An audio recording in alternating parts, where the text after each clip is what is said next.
ናክሊል ጋር እና አኬ ጋር ገብቼ ማለት አኬ ሉተራን እና ሐና ጋር እነ ዳዊት ፊት ሁለታችሁም ለኔ አንድ ናችሁ፣ ድናችኋል ብለን አናምንም ብዬ በጣም ብዙ ቪዲዮ ነው ያለው ላወጣልህ ይችላል። አላምንም፣ እንደዚያ ብለን አናምንም። ግን ኤርሚያስ እየተሳደበ ሁለተኛ ፖለቲካ ለመስራት ስለነበረ ሉተራንና ኦርቶዶክስ ብሎ የከፈተው ኦኬ፣ ማርቆስን ጠየቀው። ድነዋል አለ። ድነዋል አለ። እሱ አገላለጽ ነው እኔ ያልገባኝ። አንደኛ አሁን ኤርሚያስን ስም ስላነሱ ኤርሚያስ እንደዛ ብሎ መጠየቁ ለምን እናንተ ስላላችሁ አስቀድማችሁ እሱ ድነዋል አልዳኑም ወይ ብሎ እናንተንም እነሱንም መጠየቁ አግባብ ነው። ውጪ ዝኔ አሁንም እኔ እየጠየቁት እንዳለሁት ማለት ኦርቶዶክሳውያን ድናቸዋል ወይ? እንዴ በጣም የሚገርም ነገር ነው እንዴ። ታዲያ እኛ ካልዳን ማን ሊድን ነው? የኢትዮጵያ ኦርቶዶክስ ቤተክርስቲያን ምዕመናን የዳኑ ናቸው። እስካሁን ፖለቲካ ሰምተናል። አሁን ፖለቲካ እንደማይሰራ በግልጽ የምናይበት ሰዓት ደርሷል። ቀሲስ ዲበኩሉ እስካሁን ፖለቲካ ሲያወሩ ነበረ። ፖለቲካ እያወሩ እንዳልነበረ ደግሞ አሁን የምናይበት ሰዓት ነው ማለት ነው። የኢትዮጵያ ኦርቶዶክስ ተዋሕዶ ቤተ ክርስቲያን በኢስተርን ኦርቶዶክስ እና በኦሪየንታል ኦርቶዶክስ መካከል ያለው ልዩነት የቃላት ልዩነት ነው ያለችበትን ማስረጃ ያውጡልኝ። አለቀ። ይቀጥሉ። አባ ኃይለ ማርያም እሳቸው የነበሩበት በግብፅ ቤተክርስቲያን ያሉትን ሰዎችን አላቅም ስማቸውን፣ እንደዚህ ያሉ ውይይቶች እየተካሄዱ ነው። አሁንም ውይይቶቻችን እያደረግን ያለ ነው። ይሄንን ከሆነ የፈለከው ይኸው ነው። እሺ ጥያቄ አልተመለሰም። እንደምትሰሙት ምዕመናን ጥያቄ የነበረው በኮፕቲክ ቤተክርስቲያን በኩል ያለው ቆይ አንዴ ቀሲስ ሰምቼዎታለሁ።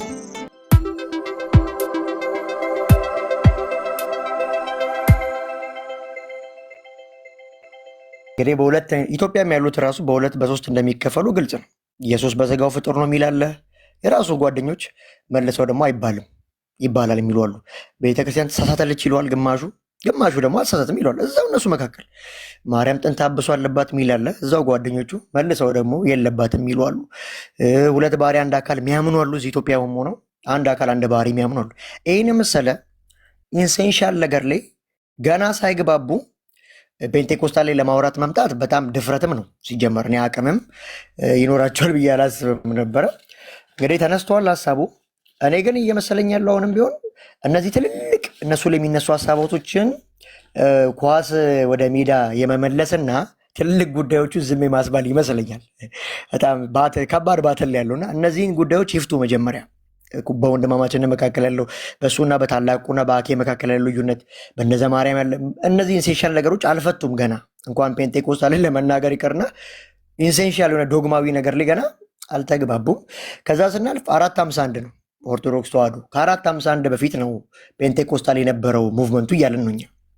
ስለዚህ 451 ላይ መጥቶ አፖስቶሊክ ሴሴሽን አለን ካለን አሁን ትልቅ የሚያጋጥመው ነገር ቅድም ዳኒም ሲነካ ነበር። የጸጋ ስጦታዎችን ሪጀክት አድርጋ ከቤተ ክርስቲያኗ ያወገዘች ናት። ስለዚህ አፖስቶሊክ ሴሴሽን ዶግማ ላይ ብቻ አይደለም፣ ኢንሴንሻል ነገር ላይ ብቻ አይደለም፣ ልምምድም አለው። እንግዲህ መንፈስ ቅዱስ ዛሬ ላይ የሚሰራ ነው። ትምህርት ብቻ አይዲያ ብቻ አይደለም፣ ፕራክቲካሊ ማንነት ያለው ነው። ስለዚህ 451 በፊት ያልነበረች ከዛ በኋላ ደግሞ አንዲት ንጽሕቷ ቤተክርስቲያን የሆነች ከኦርቶዶክስ ውጭ ያለ ደግሞ ሁሉ ያልዳነ ትክክለኛ ቤተክርስቲያን ውስጥ ያሌለ አይነት ክሌም ማስቀመጣቸው ለአእምሯቸው በጣም ከባድ ነው። ከዛ ባለፈ ጸጋ ቶታሊ አሁን የሐዋርያ ነብይነት አስተማሪነት የሚለው ኦፊስ ሲጀመር እኮ ቶታሊ ነው ከቤተክርስቲያን ያወገዘችው። ቶታሊ ዲዳኬ ላይም እና ኢራኒስም ነካክተው ያለፉትን የትንቢት አገልግሎት እነሱ ኮምፕሊትሊ አውጥተውታል። ታዲያ የት ነው አፖስቶሊክ ሴሴሽን ያለው? በጣም አስገራሚ ነው። በቤተክርስቲያን ታሪክ ውስጥ ሲሰራ የነበረው በሐዋርያት ዘመን ሙሉ የጸጋ አገልግሎቶች ዲቦች ተደርገው እነ ቆሮንቶስ መጽሐፍ እነ ማርቆስ 16 ዲቦች ተደርገው እነ ኤፌሶን ምዕራፍ 4 ምርኮ የተማረከበትን ለቤተክርስቲያን ጸጋ ሰጠ የሚለውን ቶታሊ አውጥተው ከቤተክርስቲያን አውጥተው በዛ ላይ ኤጲስቆጶስ የሚለውን ወደ ድቁንናና ወደ ቀሳውስት ለውጠውት የብሉይ ኪዳን ነቢያት በአዲስ ኪዳን ሐዋርያት ተተክተዋል ብለው አሁን ምንድነው ቄስና ዲያቆን አድርገው ራሳቸው በራሳቸው ትሬንድ አስቀምጠው እነዛን ለቤተክርስቲያን የሰጡትን ጸጋዎች ወደ 24 የሚያክሉትን ጴጥሮስ ላይም ሮሜም ቆሮንቶስም ኤፌሶንም ሲቀናጅ ያ ሁሉ ግሬሶችን የት አድርገውት ነው? አፖስቶሊክ ሴሴሽን ካላቸው በጣም ከባድ ነው። እና ሌላው 300 ሚሊዮን ራሱ ያክላሉ። አሁን ስታቲክስ ላይ እኮ በጣም ኦርቶዶክስ ንጽሕት ናት አንዷ ናት ይላሉ እንጂ ዓለም ላይ እኮ በጣም 300 ሚሊዮን እንደዛ ነው ስታቲክስ ሳይ ነበረው። እና ፔንቴኮስታል እኮ ከመጣ በኋላ እንደውም አዙዛ ካሉት በኋላ የተሰራው ስራ የሚገርም እኮ በስንት ሚሊዮን በቀን ራሱ እኮ ሰዎች ሪጀነሬት የሚሆኑት እኮ በጣም ብዙ ሺህ ከ25 ሺህ ያላነሱ ሰዎች እንደ ዓለም ጌታ ኢየሱስ ክርስቶስ እንደ ግል አዳኝ አድርገው ይቀበላሉ። ፔንቴኮስታልን መንካት በጣም አደጋ ነው ከእግዚአብሔር ስራ አኳያ እንደውና እንዴት አንዲቷ ምናምን ይላሉ ማለት 8 ቢሊዮን ፍጥረት ባለበት እግዚአብሔር የፈጠራቸው 2 ቢሊዮን ደግሞ ፕሮቴስታንት ባለበት 300 ሚሊዮን እንኳን የምታክል በሬሾ እንኳን ሲወጣ በጣም ትንሿ የሆነችው ኦርቶዶክስ ተዋሕዶ በዚህ ልክ ፔንቴኮስታልን መናገር በጣም አስገራሚ ነው። ከዛ ባለፈ የትምህርት ልዩነት አላቸው። ቅድም እንዳልኩት በጣም ብዙ ነው ልዩነት ናቸው። ከ4ም ከ10ም ሊያልፍ ይችላል። ስለዚህ ፔንቴኮስታልን የመናገር አቅም የላትም ሲጀምር ኦርቶዶክስ ተዋሕዶ። ፔንቴኮስታል ሐዋርያት ሥራ ምዕራፍ 2 ላይ የጀመረ ነው እና በመሀል ታዲያ አላየንም እኮ እስከ አዙዛ ስትሪክት ድረስ አልነበረም። ታዲያ ለእነሱ ማስረጃ እንዲሁም መንፈስ ቅዱስ የግድ እንትን ሰፈር እንትን ሆነ ተብሎ እንዲመጣ እየፈለጉ ነው እና ዓለምን የወረሰ ነው። ምንም ማድረግ አይቻልም። የእግዚአብሔር ኃይል ያለበት ነው። ስለዚህ ትልቅ ጥያቄ ይነሳል እነሱ ጋር። ግን አንተን ሲያወያይ ሲጠይቅ የነበረበት መንገድ ጸጋ ብቻ የሚለው 5ቱ ሶላዎች ላይ ነው አሁን እሱ እየተንቀሳቀሰ ያሉ። ቀጣይ አንተ ስትሄድ እዛ ጸጋ የሚለውን ከማውራት ይልቅ መች መጣችሁ ከየት መጣችሁ ብሎ ዲስትራክት የማድረግ ነገር አለ። ትናንት መጣ ብሎ ክሌም አድርጎ እሱን 1500 ዓመት የማስቀደም አይነት ስራ ለመስራት እሱ ወደሚያምናት ኦርቶዶክስ ራሱ 1500 ወደኋላ ስንሄድ ከሱ በፊት ቤተክርስቲያን ነበረች። በጣም የሚገርም ነው። ስለዚህ እንደዚህ አጠር የሆኑ ነገሮች ነበሩ። አሁንም ከሆነ በደንብ መወያየት የሚፈልግ አይነት ከሆነ ኖርማሊ ኦፊሻሊ በኮስትም ሆነ በምንም ድጋሚ በዚህ ጉዳይ ላይ ዲቤት ብታደርጉ ጥሩ ነው ብዬ አስባለሁ። ፍሪ በሆነ መንገድ ማለት ሎክ የተደረገ ሳይሆን አጠቃላይ ስለ ቤተክርስቲያን ከዛም አዘሆል ብትወያዩ ጥሩ ነው ብዬ አስባለሁ። ተባረክ ይፋይ ተባረክ ሚኪዬ፣ ጌታ ኢየሱስ ይባርክ። ያ እዛ መጀመሪያ ላይ መግቢያ ላይ እንደነበር እንዳልነው እሱ አንድ ያነሳው ፖይንት አለና በተደጋጋሚ እንደምንለው ነው እና አሱዛ ስትሬት ላይ የጀመረ ነው እና ከዛ በፊት አልነበረም ዊችዝ ሲል እንደነበረው እሱም 17ኛው ክፍለ ዘመን ላይ ለምሳሌ አሳየኝ የሚል አይነት ነገር አንስቶ ነበረና አይ ቆይ 17ኛው ክፍለ ዘመን ላይ ብቻ ሳይሆን ከዛ በፊትም አይ እኔ 17ኛው ላይ ነው ማየት የምፈልገው ነው ሲል የነበረው ማለት ነው። እና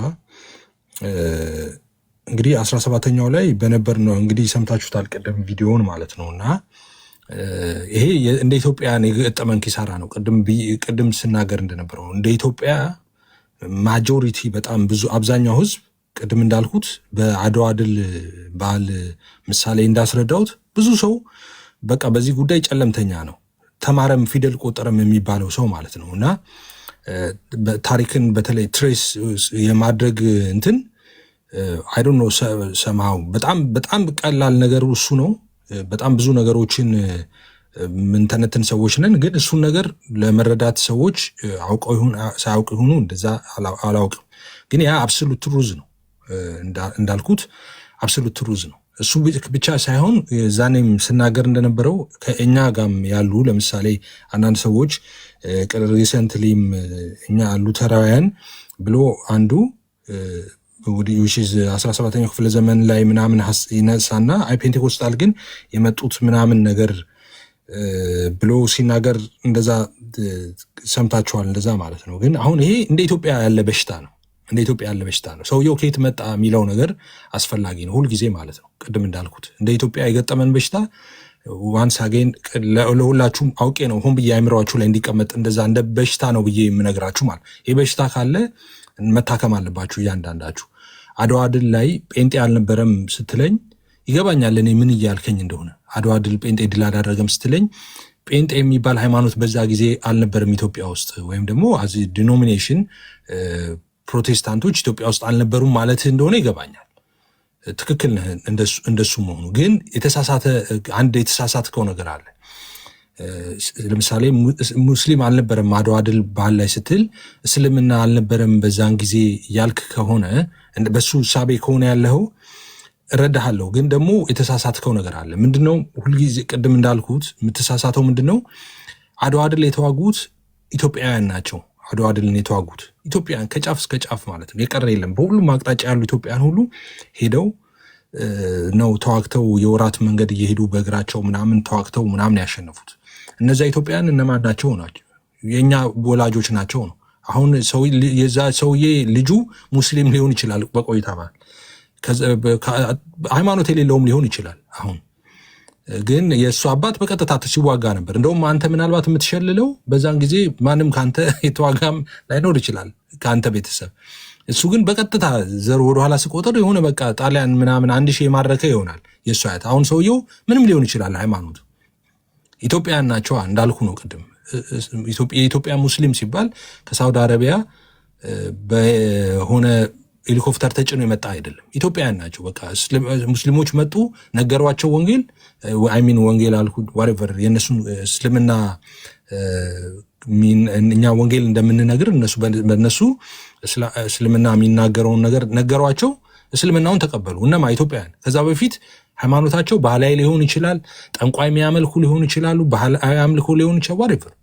ግን በቃ እስልምናን ሲሰሙ ተቀበሉና እስላም ሆኑ። እነማ ኢትዮጵያውያኖቹ ራሱ ማለት ጴንጤም ብትል እንደዛ ነው።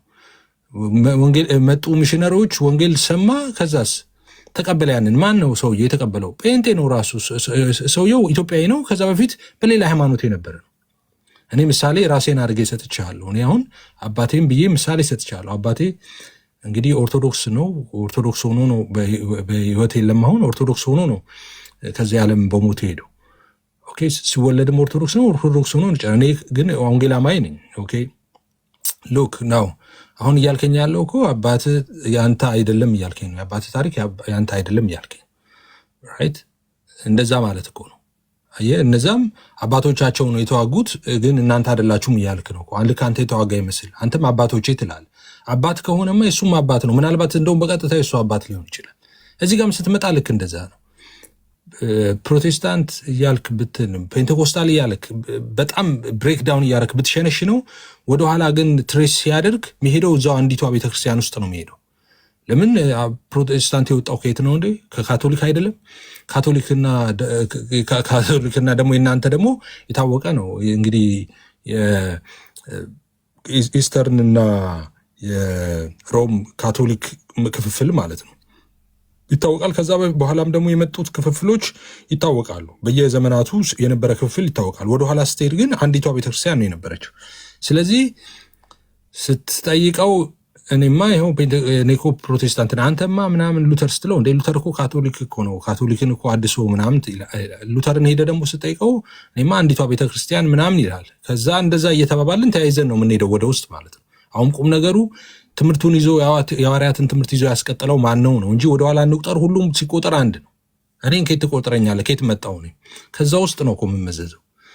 እና ቅድምም ሲሉም ኤቢም ሲሉ እንደነበረው ፔንቴኮስታል የሚለው እንትን የሆነ ሪሊጅን አድርገው ሰው ይወስደዋል፣ እንደ አንድ ሪሊጅን አድርገው ይወስደዋል። ሪሊጅን አይደለም፣ እንደ እንቅስቃሴ ነው፣ ሙቭመንት ነው። ክርስቲያኖች ናቸው። በጾም በጸሎት በቅድስና በነበሩ ጊዜ መንፈስ ቅዱስ ያነቃቃቸው ሰዎች ናቸው እና እንደ ሃይማኖት ተደርጎ በዚህ ዓመተ ምህረት የመጣ ምንም የመጣ የለም። ክርስቲያኖች ላይ መነቃቃት የሆነ መነቃቃት ነው። በቃ ከዛ በፊት ነበረ፣ በእነሱም አባቶች ነበረ፣ በመጽሐፍ ቅዱስ ነበረ። ዋሬቨር እሱን ማሳየት ይቻላል። መጽሐፍ ቅዱሳዊ ግልጽ ነው እና በሱ ነው። ይሄ ለምን ለብዙ ሰው እንትን እንደሆነ አልገባኝም። ይሄ ማለት ነው እና ይሄ ሁልጊዜ እንደዛ መያዝ አለበት ማለት ነው። ይህ እንቅስቃሴ እንደዛ መያዝ አለበት። ሌላኛውና ዋነኛው ቆይሽ እኔ ስለዚህ ሃይማኖታችሁ ምንድን ነው የሚል አሌክስ ከታች ጥያቄ ጠይቀዋል። ሃይማኖታችን እኛ ክርስቲያን ብለህ ልጠራን ትችላለህ። ከፈለክ ክርስቲያን ብለህ ክርስቲያን ስማችን ነው። ወንጌላውያንም ብለህ ልትጠራን ትችላለህ። ወንጌላውያንም ስማችን ነው እና ይመቸናል። ይሄ በፈለከው መጥራት ትችላለህ እና ፔንቴኮስታልም ጴንጤዎችም ብለህ ልጠራን ትችላለህ። ሎካል ስማችን ያው ጴንጤ ይባላል። ሁሉም ጴንጤ ነው የሚባለው። በሎካል ስማችን ማለት ነው። ለወንጌላውያን የተሰጠ ስም ነው። ብዙ ሰዎች እንደዛ ብለው ይጠራሉ። ግን ይሄ ፔንቴኮስታል ወይም ፔንቴኮስቴ ወይም ደግሞ ጴንጤ እሱ እንደዛ ሲጠራ ነው በአጭሩ። ምን እንደሆነ ቅድም ተነጋግረናል። እንግዲህ ከአይሁድ ባህላቶች ትልልቅ 3 ባህላቶች ውስጥ አንዱ ነው የበዓለ ሃምሳ የሚባለው ቀን እንደምታውቁት ማለት ነው። ጌታ ኢየሱስ ከሞትን ድል አድርጎ ከተነሳ በኋላ 40 ቀናት በግድግዳ ምድር ላይ እንደነበረ ታውቃላችሁ። ከዛ ካረገ ከ10 ቀን በኋላ ደግሞ የፔንቴኮስተ ቀን እንደነበረ ታውቃላችሁ። ሐዋርያት ሥራ ምዕራፍ 2 ላይ ታሪኩ ከዛ ጋር የተያያዘ ነው እና ያ እንደ ስድብ ይቆጥረዋል ብዙ ሰው። ግን አንዳንድ የገባቸው ሰዎች ጴንጤዎቹ ጴንጤ አትበሏቸው እነሱ መናፍቅ ናቸው እኛንን ጴንጤዎች የሚሉ ሰዎች ነበሩ። ድሮ ዋይዝ ነበሩ። የድሮዎቹ በጣም ስማርቶች ነበሩ በነገራችን ላይ የድሮዎቹ እና የአሁኖቹ ነው አንዳንድ ነገሮችን ጥሩ ነገሮችንም እንደ ስድብ አድርገው እንትን የሚሉት ማለት ነው። ኤኒዌይስ ግን በአጭሩ እንደዛ ነው። አሁን እንደነገርኳችሁ ነው የሆነው። ፔንቴኮስታል የሚባል አሱዛ ስትሬት የጀመረ ምናምን እንደዛ የለም። ከዛም በፊት ክሌም የሚደረግ አለ። ካንሳስ ውስጥ የነበረ የምታስታውሱ ከሆነ ቤቴል የሚባል መጽሐፍ ቅዱስ ኮሌጅ ተማሪ የነበረችም ይላሉ አግነስ ኦዙማን እንደዛ የምትባል እሷንም ሜንሽን ያደርጋሉ። ከዛ በፊት ተብሎ ከአዙዛ ስትሬት በፊት እንደዚያምንና እዛ የጀመረ ነው ሃይማኖታችሁ ምናምን የሚሉ ሰዎች አሉ። ያ ቀልድ ነው። ሃይማኖታችን እዛ የጀመረ አይደለም። የጳውሎስ ሃይማኖት ነው። የሐዋርያቱ ሃይማኖት ነው። ኢየሱስ በደሙ የመሰረተው እምነት ነው። ኦኬ እንጂ አሱዛ ስትሬትም እንትንም የጀመረ አይደለም። እነሱ እንዳልኩት ሙቭመንት ነው። መንፈስ ቅዱስ እንደገና ደግሞ በቤተ ክርስቲያን አንዳንድ ሰዎች ይህን ጥያቄ ያነሳሉ። ካዲያ ቆይ መጽሐፍ ቅዱስ ላይ ከነበረ ይላሉ። መጽሐፍ ቅዱስ ላይ ከነበረ እና የተወሰነ ጊዜ ደግሞ ካልነበረ እና ከዛ ከሆነ ጊዜ በኋላ ደግሞ ከጀመረ ኦኬ ሳይኖር ቀርቶ ለ1000 ዓመታት ሳይኖር ቀርቶ ከዛ በኋላ ቅድም እንዳልኳችሁ አንዳንዶቹ 1901ን ያነሳሉ። አንዳንዶቹ ደግሞ ከዛ በኋላ ያለውን ያነሳሉ። የአግነስን አንስተው አንዳንዶቹ ደግሞ ከዛ በኋላ ያለውን የአሱዛን ስትሬትም ያነሱና ካዲያ እዛ ድረስ በመሃል እንዴት መንፈስ ቅዱስ አይሰራም ነበር? መንፈስ ቅዱስ የለም ነበረ? እንዴት በዛ ጊዜ ሁሉ ማስረጃ እንዴት አልተገኘም ብለው ጥያቄ የሚያነሱ ሰዎች አሉ። በጣም ብዙ ሰዎች የሚያነሱት ጥያቄ ነው ይሄኛው።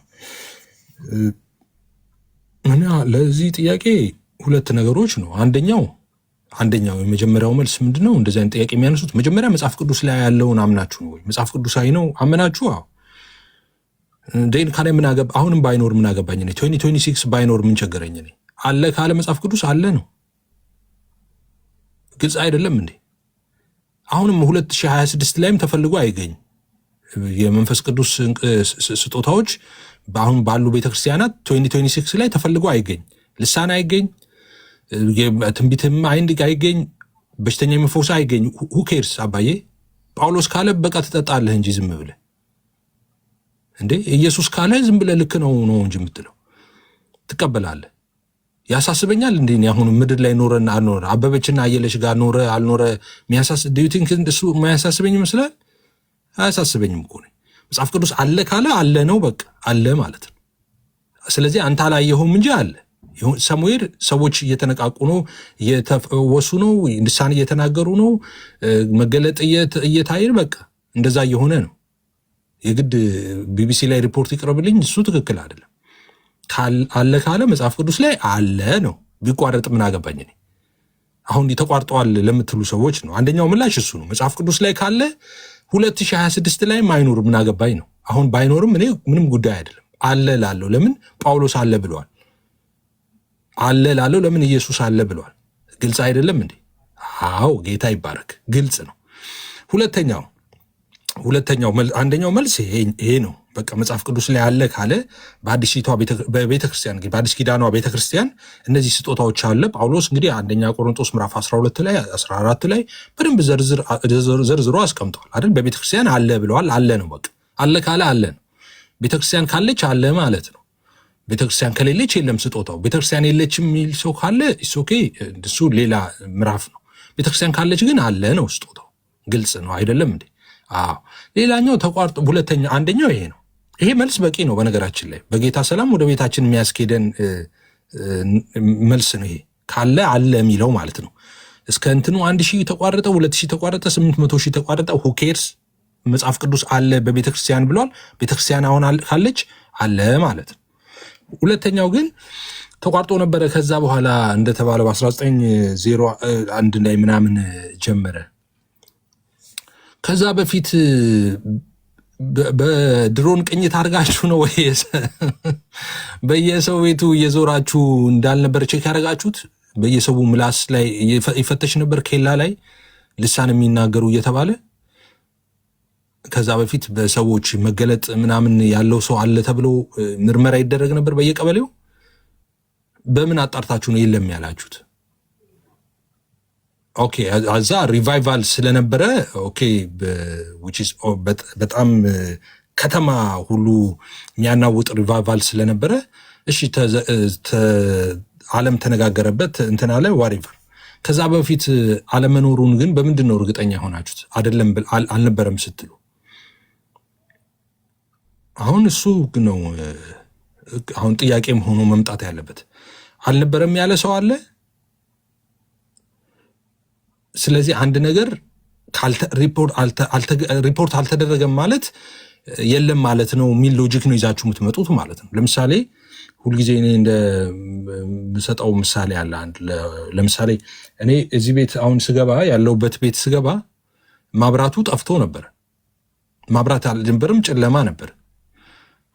ጨለማ ነው ማለት ግን ብርሃን የለም ማለት ነው። እንደ ቤት ውስጥ ነበረ እኮ ኢንስቶል ተደርጓል እኮ ሲስተሙ።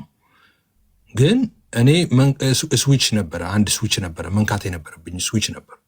ራይት፣ እሱን ስዊች ስነካው ብርሃን በራ ማለት ነው ክፍሉ። ስዊቹን ካልነካሁትስ በቃ ስዊቹን ካልነካሁት ጨለማ ሆኖ ይቀራል ማለት ነው። ጨለማ የሚሆነው ግን በእኔ ምክንያት ነው ወይስ ብርሃን ስለሌለ ነው? በእኔ ምክንያት ነው። ብርሃን ስለሌለ አይደለም፣ ብርሃኑ ተዘርግቷል። ስለዚህ አሁን የለም ስትል ብዙ ሰዎች የለም የሚሉት ነገር አላየንም ነው። ኦኬ፣ የለም ሲሉ ምን እያሉ ነው? እኛ አላየንም ነው። አንተ አላየህም እና የለም ማለት አይደለም አባዬ። አንተ አላየህም ማለት የለም ማለት አይደለም። ያዩ ሰዎች አሉ። ምናልባት ያዩት ሰዎች ለምን አዩ ብለህ ጠይቅ። ያዩት ሰዎች በጾም በጸሎት በቅድስና ነበሩ። ኦኬ፣ የዛ ውጤት ነው ሪቫይቫል መምጣቱም ማለት ነው። የአገር በሚያናውጥ ሁኔታ ሪቫይቫሉ የመምጣቱ ሚስጥር። ስለዚህ የለም አለ ለማለት መጀመሪያ ልክ ስዊቿ እንዳልኩ ቅድም እንደነዛ ሰዎች ምን አረጉ በልና እንደነሱ በመጾም በመጸለይ በመቀደስ ራስን ለእግዚአብሔር በማስገዛት ንጹህ በመሆን የዛኔ ያዩትን ሰዎች ያዩትን ማየት ትጀምራለህ ማለት ነው። እሺ፣ መሀል ላይ ይሄንን ካልኩ በቂ ነው። ሌላኛው እንዳትረሱት ማስታውሰው መጽሐፍ ቅዱስ ላይ አለ ግን ተቋርጦ ነበረ ከሆነ አይደለም 1901 ላይ አያስፈልግም። አሁን 2026 ላይም አይኖር 2026 ላይ የለም ብትልም ምንም ችግር የለብኝም እኔ እንኳን የለም። ግን በቃ ቤተክርስቲያን ላይ በአዲስ ኪዳኗ ቤተክርስቲያን አለ ይሄ ስጦታ። መንፈስ ቅዱስ እንደወደደ እያካፈለ ያደርጋል። እነዚህ ስጦታዎች ለቤተክርስቲያን ሰጥተዋል አለ ጳውሎስ። በቃ አለ ማለት ነው። ስለዚህ እኔ ጉዳይ አይደለም ብሎ ወንጌል ባይኖር ቃለ ሕይወት ባይኖር መካነ ኢየሱስ ባይኖር ኦኬ እዚህና እዛ ቸርች ባይኖር ጉዳይ አይደለም። ቤተክርስቲያን ውስጥ አለ ካለ አለ ነው። እንዳልኩት እኔ ሳይ አይደለም እውነት የሚሆነው መጽሐፍ ቅዱስ ላይ አለ በግልጽ ተብሏል። በግልጽ የተቀመጠ ነው። በነገራችን ላይ በቤተክርስቲያን እነዚህን ብሎ ሐዋርያው ቅዱስ ጳውሎስ በዝርዝር ያስቀመጠው ነው ሰጥቷል። እና እሱንም የሚክዱ የኛ ልጆችም የሉም። በፕሮቴስታንት ሴክት ውስጥ እንደዛ የሉም። እነሱ የሚረዱባቸው መንገድ የተለየ ነው እንጂ እነሱ እንዲና የሚያደርግ ሰው የለም፣ እውነት ለመናገር ማለት ነው። ምናልባት በሌሎች ዲኖሚኔሽኖች ግን ተመሳሳይ እንደዛ ዲና የሚያደርጉ አሉ፣ እነዚህን ትምህርቶች ማለት ነው። እና ለምሳሌ አጋንንት ማውጣት፣ መናፍስትን የመለየት እነዚህን ነገሮች ስታነሳ አንዳንዶቹ እሺ ይሄ ነገሩ ሴንሲቲቭ ነው። ለምን ከመንፈስ ቅዱስ ጋር የተያዘ ነው። አንድ ሰው የመንፈስ ቅዱስ ስጦታዎችን ለመቀበል መጀመሪያ ጌታን መቀበል አለበት። ጌታን ይቀበላል። እንደዛ ነው ቅደም ተከተሉ። እሺ መጀመሪያ ጌታን ይቀበላል። አንድ ሰው በልጁ በኢየሱስ ክርስቶስ ያምናል። ጌታን መቀበል አለበት። ለተቀበሉት በስሙ ለሚያምኑ ለእነሱ የእግዚአብሔር ልጆች ሆኑ ዘንድ ስልጣን ሰጣቸው። ከዛስ ያን ስልጣን ትቀበላለህ። የእግዚአብሔር ልጅነትን ስልጣን ስትቀበል ከዛስ ሌላ ስልጣን ደግሞ በስልጣን ላይ ስልጣን ነው እኮ የሚሰጠ ሌላ ስልጣን ደግሞ ይሰጣል። ምን በጠላት ኃይል ሁሉ ላይ ስልጣንን ሰጥቻቸዋለሁ አይደል ያለው።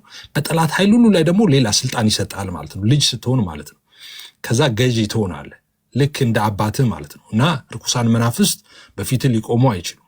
የጨለማ ኃይልና ስልጣን ሁሉ ከእግር በታች ይሆናሉ ማለት ስልጣን ይሰጣል። መቼ የኔ አሁን እነዚህ አይነት ነገሮች ብንጠያየቅ ያው ድንጋጤ ነው የሚፈጠረው። አንተ ጋር ግን ይገባኛል። ምክንያቱም የአጋንንት ማውጣት፣ መናፍስ መለየት፣ ፈወስ ስጦታ እነዚህ መንፈስ ቅዱስ እንደወደደ እያካፈለ ያደርጋል ነው የሚለው ይሄንን እና በጌታ ለሆኑ ሰዎች ናቸው። ለቤዛ ቀን የታተሙበት ያ ቅዱሱ እግዚአብሔር መንፈስ ለእያንዳንዱ እያከፋፈለ የሚያደርገው ማለት ነው።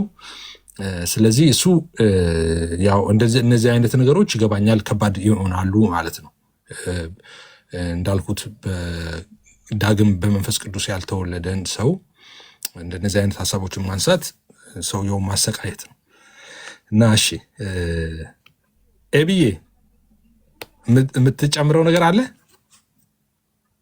አላስተኛንህም ዛሬ? አይ ኖ አንድ ጉዳይ ነበረኝ ጨርሼ ተመልሻለሁ። ችግር የለም መጨምረው የለም። ሜፊ ተባረክ። አንድ አይ ቲንክ እኔም አንድ ነገር እዚህ ቲክቶክ ላይ ለጥፌ ነበረ ከሳምንት በፊት የሆነ አንዳንድ ጊዜ ሂስቶሪካል ሪያሊቲ አለ የማንክደው ሂስቶሪካል ሪያሊቲ ለሆነ ኦብጀክቲቭ ትሩዝ ቤዚስ ሊሆን ማይችልበት ማለት ነው። ለምሳሌ 451 ቤተክርስቲያን ተከፍላለች። 1054 ሌላ ሲኪዝም ግሬት ሲኪዝም ተፈጥሯል። በመሀልም ብዙ ነገሮች ነበሩ። ከዛም በኋላ ብዙ አይነት ዲቪዥኖች ተፈጥረዋል። ነገም ይፈጠራሉ። ዲስ ኢዝ ናቹራል። አሁንም በአንግሊካን ቸርች ውስጥ ብዙ ችግሮች እየተነሱ ነው ሰሞኑን እንደምታውቁት ማለት ነው። በዚህ በአፍሪካ ምናምን ያሉ የራሳቸውን ለመምረጥ ብዙ ሙከራ እያደረጉ ነው። በፕሮቴስታንቱ ዓለም ውስጥም አንዳንዶቹ ጥቅምን ገንዘብን ፈልገው ቸርች ይከፍታሉ፣ የስተት ትምህርት ያመጣሉ። በዚህ በ18ኛው በ19ኛው መቶ ክፍለ ዘመን በጣም ብዙ ሙቭመንቶች ምናምን ተነስተው ነበረ እንደምናውቀው። ብዙዎቹ ጆቫ ዊትነስን፣ አድቬንቲስትን እንዲህ አይነት ትምህርቶች አንድ ሰሞን ላይ ተነስተዋል። እንደዚህ አይነት ነገሮች ይኖራሉ። አሁንም ቸርች ውስጥ አንዳንድ ሰዎች የስነ ምግባር ችግር ተገኝቶባቸው ሲገሰጹ፣ ተግሳጽ ሲሰጣቸው 6 ወር 3 ወር ሲታገዱ የራሳቸውን ቸርች የሚከፍቱ ሰዎች ይኖራሉ። አንዳንዶቹ ጥቅም ይፈልጋሉ፣ አንዳንዶቹ ስልጣን ይፈልጋሉ፣ አንዳንዶቹንም የምርም ጌታ ቸርች እንዲተክሉ ፕላንት እንዲያደርጉ የሚሽን ጸጋ ሐዋርያዊ ጸጋ እግዚአብሔር ሰጧቸው። በዛ መልኩ ቤተክርስቲያን የሚተክሉ ሰዎች ደግሞ አሉ። ቤተክርስቲያን በዛ መልኩ ነው ያደገችው የሰፋችው። እንደዚህ አይነት ናቹራል ፌኖሜናዎችን ምንም ልናደርጋቸው አንችልም። ይሄ በቃ ያለ ነገር ነው። ምንም አሁን ፖይንቱ አንዱ መጀመሪያው ትልቁ ፖይንት መሆን አለበት ብዬ ማስበው አንተም እንደተናገርከው እኔም ካሁን በፊት የሆነ እኔ ፔጅ ላይ እንደለጠፍኩት መቼ ጀመረ? በነገራችን ላይ መቼ ጀመረ የሚለው ነገር ልክ ነው ማለት የሆነ ታሪካዊነት ቫልዩ ያለው ነገር ነው። ትልቁ አሁን በአሁኑ ሰዓት ግን ትልቁ ቻሌንጅ በጣም ትልቁ ቻሌንጅ ብዬ የማስበው ትምህርትህ ነው። ከሐዋርያት ጋር ከመጽሐፍ ቅዱስ ጋር ከጥንታውያን አባቶች በተለይም ቅደም ተከተሉን ጠብቆ ጥንታውያን አባቶች ስንል ሐዋርያን አበውን ከነሱ ጋር ትምህርትህ አብሮ ይሄዳል ወይ የሚለው ነው። አሁን ትልቁ ጥያቄ ትልቁ ላይ ነው ያለሁት አይደለ? ትልቁ ጥያቄ እያልኩ ትልቁ ላይ ነኝ። እስኪ ይህችን ቪዲዮ እንስማት። ኤፊ ይቻላል? ሹር ብዬ እሺ እሺ እስኪችን እንስማት። ከአድዋ ድል በኋላ የተጀመረ ሃይማኖት ይዘው ነው ፉን ፉን የሚሉት። አድዋ ድል እንኳን በ18ኛው ክፍለ ዘመን ነው። ረጅም ዘመን በመኖር በመመካትም አይደለም። ረጅም ዘመን መኖራችን እውነት ቢሆንም ረጅም ዘመን በእውነት እንድንጓዝ እግዚአብሔር የረዳን። ኤፊ አሁን የሚናገረው ዲያቆን ብርሃኑ አድማስ የሚባል በኦርቶዶክስ ቤተክርስቲያን ውስጥ በጣም የተከበረ አስተማሪ ነው እና የሚገርም ነገር ነው የሚናገረው። ትንሽ ስሙት ብዬ ነው። የእውነተኛነቱ ማረጋገጫ በመንፈስ ቅዱስ የተገለጸ መሆኑ ብቻ ነው። አንድ ሰው ክርስትናን ትናንት ቢቀበለው ትናንት ስለተቀበለው የተሳሳተ አይሆን። ሰማችሁ? ሰማህ ኤፊ? አዋቂዎቹ እኮ እንደዚህ እኮ ነው የሚያወሩት አዋቂዎቹ ሰዎች። ቆይ ግን ሰማኸው መጨረሻ ላይ ያለውን? አይገርም? አዎ ትላንትና ቢቀበለው ትላንት ስለተቀበለው ስህተት አይሆንም። ስሙት። አንድ ሰው ክርስትናን ትናንት ቢቀበለው ትናንት ስለተቀበለው የተሳሳተ አይሆን። ረጅም ዘመን በሌላ እምነት ስለኖረ ያ እምነት ትክክል አይሆን። አሁን ይሄን ያነሳሁት ምንድን ነው? አእምሮ ያለው ሰው፣ ማሰብ የሚችል ሰው፣ እውነትን የሚያመዛዝን ሰው ዝም ብሎ ትራዲሽናል በሆነ ትምክህት የሃይማኖት ይሄ እንደ ናሽናል ቾቪኒዝም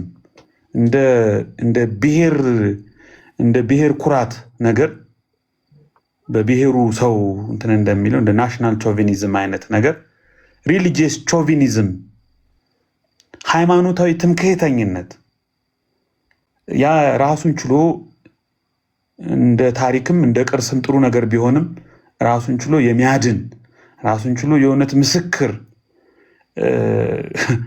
ስለማይሆን እሱ እንትን ጀብደኛ ነው የሚያደርግ። ይሄ አለ አይደል መሳሪያውን ወልውሎ ማጅራቱ ላይ አድርጎ እንደሚንጎራደድ እንትን ማለት ነው። እኔ ትሁት ከሆነ ሰው እውነትን የሚፈልግ ከሆነ ጌታን የሚፈልግ ከሆነ እግዚአብሔር በቃሉ በመንፈሱ በኩል የሚናገረውን ነገር የሚፈልግ ከሆነ እኔ የማደርገው ነገር እኔ የማምነው ነገር እኔ የተቀበልኩት ነገር መጽሐፍ ቅዱሳዊ ነው ወይ ታሪካዊ ነው ወይ? የብዙዎቻችን ልብ ብዙዎቹ እኮ መጽሐፍ ቅዱስ ማንበብ ሲጀምሩ ነው ችግር የተፈጠረው። ልምምዳችንና እምነታችን የምንመላለስበት ህይወት በየቀኑ የምንፈጽመው ስርዓት አምልኮ ከምናነበው መጽሐፍ ጋር ከጥንታውያን አባቶች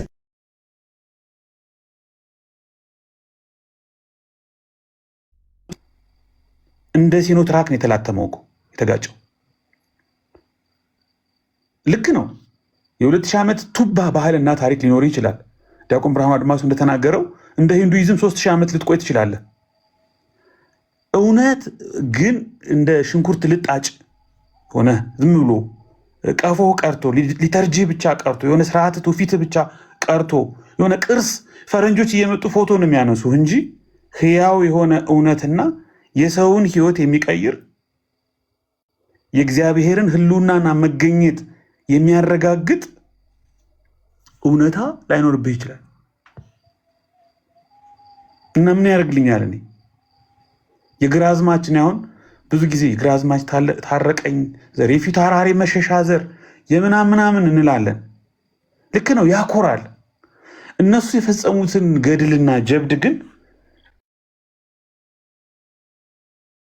እኔ በጣቴ እንኳን ማልነካው ምንም አይነት ተጨባጭ የሆነ የጀግና ዘር መሆኔን የሚያሳይ ምልክት ካላሳየው ከሌለኝ ምን ይጠቅመኛል? ምን ያደርግልኛል?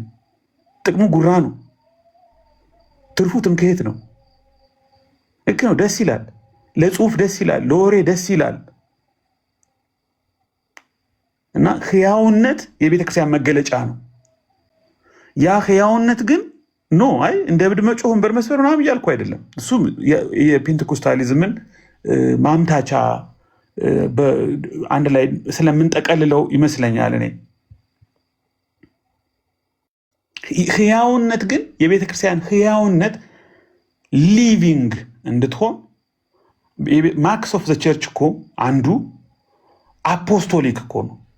የታለ ሐዋርያዊ ህይወትና ልምምድ? ያ ነገር ከሌለ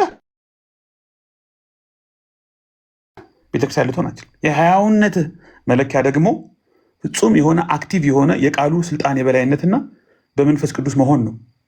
የመንፈስ ቅዱስ መስራት፣ መንቀሳቀስ፣ መገለጥ ነው። እሱ ከሌለ ምን ዋጋ አለው? እኔ ይቅርብኝ የሆነ ደንበኛ ዝም ብሎ በጣም ትራዲሽናል የሆነ ሃይማኖተኛ ሁኜ ገገማ ሃይማኖተኛ ያደርገኛል እንጂ የኔንም በዙሪያ ያሉትን ሰዎች ህይወት የሚለውጥ አይደለም። ከኤቲዝም አይ ዶንት ኖ በምን እንደሚሻል እርግጠኛ አይደለሁም። ቱባ የሆነ የሃይማኖት ባህል ምናምን ይዤ እንቁልልጭ ልል እችላለሁ፣ ልኮራ እችላለሁ። በእኔ ህይወት ውስጥ በእኔ ልምምድ ውስጥ የማይገለጥ ከሆነ ግን ተጨባጭ ከሆነ ካልሆነ የሚሰራ ካልሆነ የሚያድሰኝ ካልሆነ የድነት እርግጠኝነትን የማይሰጠኝ ከሆነ ከሱስ እንድላቀቅ ከክፋት እንድላቀቅ ከስድብ እንድላቀቅ ከአመፅ እንድላቀቅ ከጦር ሰውነት እንድላቀቅ የሚመልስ ተጨባጭ የሆነ ኦብጀክቲቭ የሆነ ህይወት ከሌለ እንደ ሎዶቅያ ሞተሃል፣ ስማለ ሞተሃል እንደተባለው አይናማ ነኝ እንደምትለው ሎዶቅያ እውር ነህና አኩል ከኔ ግዛ እንደተባለችው ነው የምትሆነው። ግን ጌታ ሁልጊዜም የምህረትን በር ያንኳኳል ለሚከፍቱለት እንዲቀበል። ታሪካዊነት መሆን አንክድም በጭራሽ። ታሪካዊነት ጥሩ ነው፣ በጣም ጥሩ ነው። እኔ አሁን በታሪክ በነገራችን ላይ አንዳንድ ጊዜ ኤፊ አይዶን ነው ምን እንደምትል ምን ብዬ አስባለሁ። ኦርቶዶክስ ቤተክርስቲያን ውስጥ ታድግ ኦርቶዶክስ በኢትዮጵያ ታሪክ ውስጥ ቁልፍ ሚና ቁልፍ ሮል ስላላት ሙስሊምን በለው ፕሮቴስታንትን በለው ምንም በለው በአንድም ሆነ በሌላ መንገድ የኦርቶዶክስ በፖለቲካውም በኢኮኖሚ በማህበራዊ ህይወትም ካላት ተጽዕኖ የተነሳ ኦርቶዶክሳዊነት በሀገሪቱ ውስጥ አለ። እንደ ባህል ራሱ እንደ ካልቸር ከኦርቶዶክሳዊነት ተጽዕኖ ነፃ ልትሆን አትችልም። በቃ የምትኮራበት ባህልህ ነው፣ የምትኮራበት ካልቸርህ ነው። መስቀልን፣ ጥምቀትን በቃ ዩኔስኮ አስመዝግበን ዶላር የምናገኝበት ነው። ቱሪስት የምንስብበት ነገር ነው። ፎቶ የምንነሳበት ነገር ደስ የሚለን ነገር ነው። ብንሆኖ ብንለብሰው ደስ ይላል። ገብቷል። የሆነ ካልቸራል አስፔክትም አለው።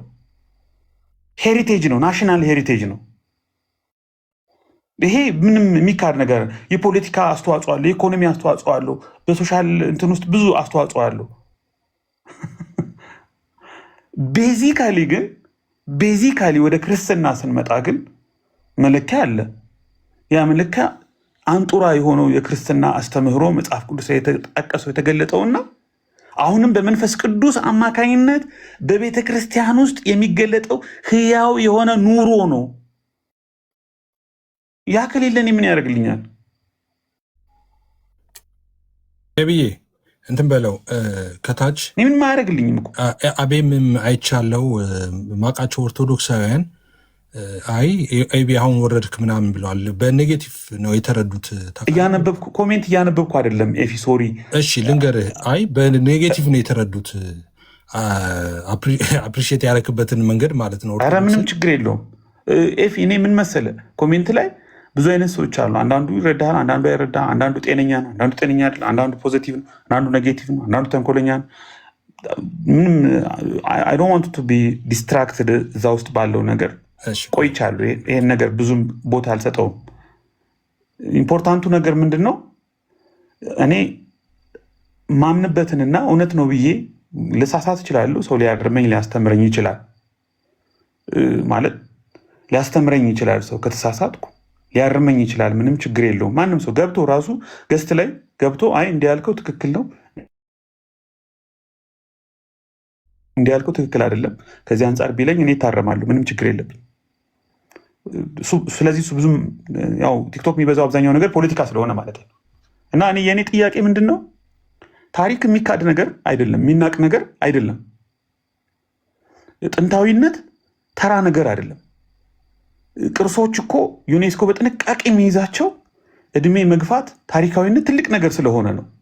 የግብፅ ፒራሚዶች እኮ የአክሱም ሐውልት እኮ ይሄ ግሎባል ሄሪቴጅ እኮ ነው።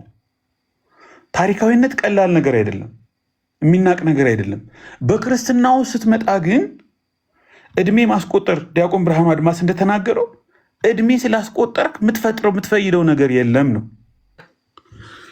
እንግዲህ እግዚአብሔር ልቦና ይስጠን። ቀሲስ ሰላም ብያለሁ፣ ጨርሻለሁ። ኤፊ እሺ ኤብዬ ተባረክ፣ ጌታ ኢየሱስ ይባርክ። አቤም ተከታታይ ኮሜንት ምጽፈውን አይቻለሁ። እኔ ለዛ ነው አንዳንድ ጊዜ የጤና ምርመራ የሚያስፈልጋል ምለው ለዛ ነው። ኤቢ አፕሪሺየት እያደረገ ኦርቶዶክስ በኢኮኖሚውም በፖለቲካውም በሁሉም አስተዋጽኦ አላት ኢትዮጵያ ላይ፣ አሻራዎቿ ብዙ ናቸው እና እንደ ሃይማኖታችን ስላልሆነ ብቻ አይደለም ካልቸራል እያለ እንደውም ዶክተር ደረጀ በጣም መወደው ሰው ነው። አሁን ቅርብ ጊዜ ታውቁታላችሁ፣ የአዲስ አበባ ዩኒቨርሲቲ አስተማሪ የነበረው ሰው ማለት ነው እና ሰምሃው ፖለቲካ ላይ ብዙ እንትን የሚል ሰው ነው። እሱ ሲናገር ምን ይላል? ብዙ ጊዜ እኔ ቴዎሎጂ ካሊ ፕሮቴስታንት ነኝ፣ ትራዲሽናሊ ግን ኦርቶዶክስ ነኝ እንደዛ የሚለው ነገር አለ እና ለዛ ነው ኦርቶዶክስ ሀገር ናት የሚባለው እኮ ዩዥዋሊ እንደ ኢትዮጵያ ያደረገችው አስተዋጽኦ ነው እኮ በዛ መንገድ ነው እኮ እና በጥሩ መረዳት እንትን ያለብን በምን እንዴት አጣመህ ቅር እንዳለህ አላውቅም። አፕሪሼት የተደረገበትን መንገድ ማለት ነው። አቤም ስለማቀ ነው በዚህ መንገድ የመለስኩል አቤም ማለት ነው እና አፕሪሼት ነው እያደረገ ያለው እሱ እንጂ መጥፎ ነገር አልተናገርም። ቀሲስ እንኳን ደህና መጡ። እንኳን ደህና ቆይ። ኤፋ እንዴት ነህ? ሁላችሁንም ሰላም። እግዚአብሔር ይመስገን። እግዚአብሔር ይመስገን። እንዴት ነዎት? ደህና ነህ? እግዚአብሔር ይመስገን። ተቆጣል መሰለኝ። አይ አልተቆጣውም። ቀሲስ እንትን ለአቢ የሆነ ነገር ተናግሮ ጥሩ ነገር ነው የተናገረው። ኦርቶዶክስ እኔም አሁን ነው የሰማሁት። ጥሩ ነገር ነው። እኔ ኮንፈርም ነው የማደርገው ማለት ሀሳቡ ግን ስላልገባኝ እንዲያውም ኮሜንት ስጽፍ ነበረ። እምነቱ አላችሁ ህይወቱ የላችሁም ነው ወይ ብዬ ጽፌ ነበር እና እንደዚያ ከሆነ ያው እውነት ለመናገር ያው የዲያቆን ብርሃኑ ስብከትም እሱ ስለሆነ ክርስትና ታሪካዊ ክርስትና አለኝ እምነት የትክክለኛ ነው ማለት ብቻውን በቂ አይደለም። ክርስቲያናዊ ህይወት ሊኖረን ይገባል ነው የትምህርቱ የዲያቆን ብርሃኑ ስብከት እሱ ነው በነገራችን ላይ እና እሱን እኮ እኛ የምንላለን። ኤቢ በእኛ ቤተክርስቲያን እምነት ኦርቶዶክስ የሆነ ሁሉ ምንም ዊዛውት ኤኒ ኮንዲሽን ገነት ይገባል ብለን አናምንም። በጣም ክርስቲያናዊ ስነ ምግባር እግዚአብሔር ቴዎሲስ እግዚአብሔር የመምሰል ህይወት ሊኖረን ይገባል የሚለው ከእናንተ ጋር ክርክር ከመጀመራችን በፊት ረዥም ዘመን ይኖር ነው። እንደውም እንደዚህ ያለ ነገር ላይ ነው ክርስትና ህይወት ስለሆነ መንፈሳዊ ህይወታችን ላይ በጣም መስራት አለብን ነው ስንለው የኖረ ነው። አሁን እናንተ ኢትዮጵያ ስትመጡ ነው እንግዲህ ክርክር ምናምን የጀመርነው እንጂ ከማን ጋር እንከራከራለን? ክርክራችን ከራሳችን ጋር ከመንፈሳዊ ህይወታችን ጋር የቆየ ነውና ያሰማኸው ነገር ጥሩ ነገር ነው። ግን ያልገባኝ ኮንፈርም እንድታደርግልኝ ነው። ይህንን ያነሳህበት ምንድን ነው? ምን ልትመክረን አስበህ ነው የሚለውን ብትመልስልኝ ደስ ይለኛል። ቴንክ ዩ።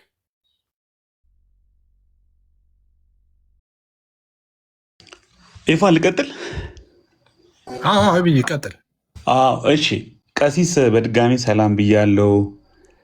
አይ ቲንክ ይህን ነገር የዲያቆን ብርሃኑን ኦዲዮ ያሰማሁት እኔ ፔጅ ላይ አይ ቲንክ ይሄ ነገር ከተነገረ በፊት ኦልሬዲ ሪፖስት አድርጌዋለሁ። ዛሬ አይደለም እንትን ያልኩት እኔ ፔጅ ላይ የቆየ ነገር ነው። ምንድን ነው ትናንትናም ቢመጣ እውነትን እስከያዘ ድረስ የመንፈስ ቅዱስ መገለጫ እስካለው ድረስ የእድሜ ብዛትና የእድሜ ቁጥር መለኪያ አይደለም የሚለው ነው ዋናው ጉዳይ። ለምን ዮኒ ማኛ እዛው ቪዲዮ ላይ ቀሲስ እንደሰሙት አድዋ ምናምን ይላል። ከአድዋ በኋላ የመጣ ምናምን ያው እናንተም እንደዛ ትላላችሁ። ቀሲስ እርሶም አዙሳ የጀመረ ምናምን ሲሉ ብዙ ጊዜ ይሰማለሁ እና ዲቪዥን ራሱን ችሎ ይሄ የቸርች ሲኪዝም ሂስቶሪካሊ ራሱን ችሎ የሚታይ ነገር ነው። ማለት ሲኪዝሞች በተለያዩ ቸርቾች በተለያዩ ዲኖሚኔሽኖች በተለያየ ጊዜ ይመጣል። እሱ ራሱን ችሎ የሚታይ ነገር ነው። ኩዌሽን ግን አንዱ ኩዌሽን አንድ ትራዲሽን ወይም አንድ ቸርች ትክክል ነኝ ሲል ምን ያህል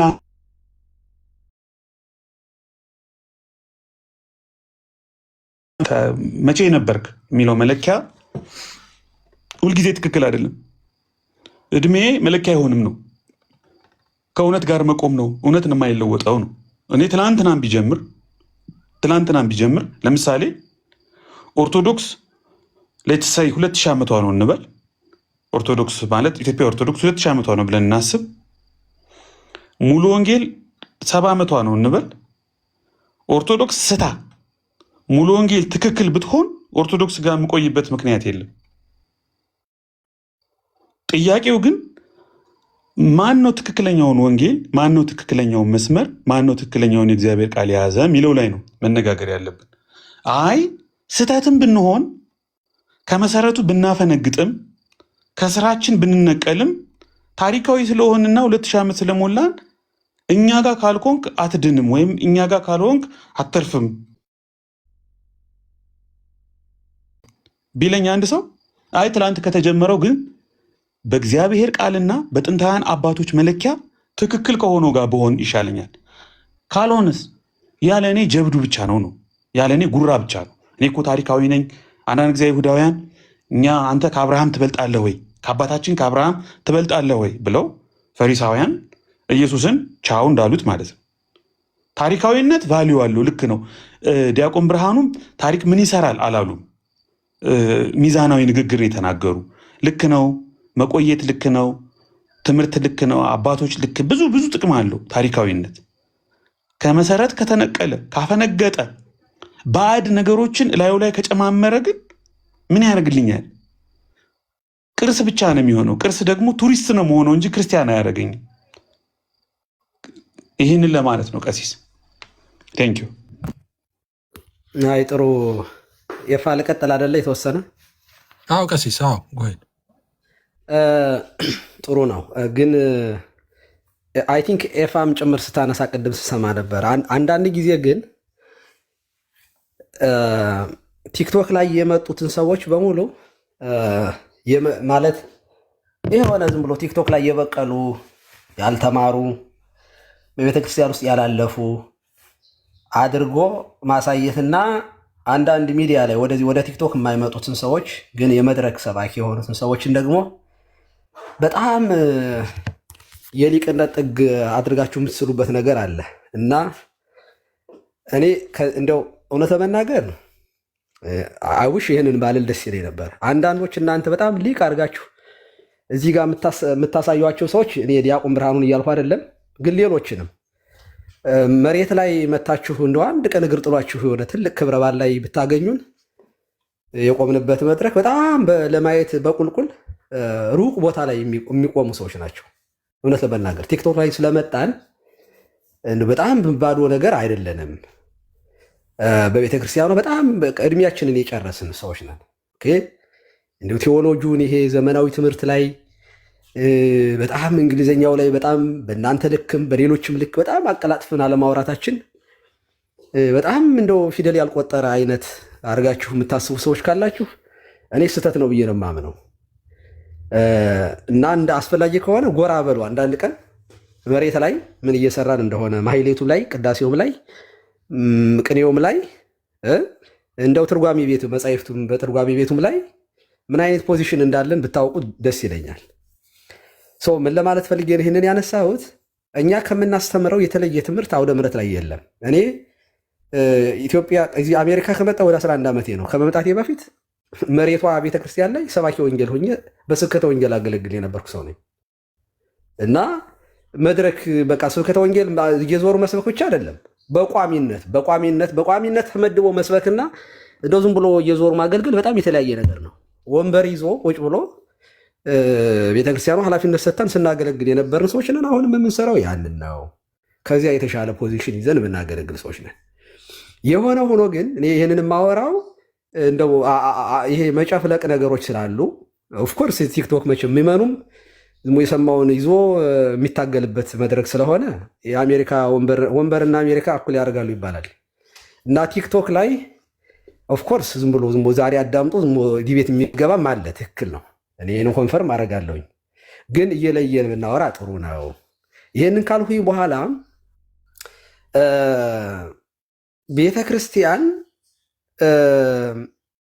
ግን ቀሲስ ወደ ሌላ ሳይሄዱ ወደ እሱም ትቀጥላሉ። ግን እኔ እዚህ ጋር የምለው ቅድም በትክክል አልሰሙኝም ወይ አልነበሩም ይሆናል እንጂ እኔ ቅድምም ስል እዚህ ያሉት ሰዎች አንዳንድ ያማያውቁ ብዬ፣ ግን ቲክቶክ ላይ ራሱ በጣም ብዙ የሚያውቁ ሰዎች አሉ። እንደውም ከኛ ጋር ዲቤተሮች ለይቸው ብያለሁ።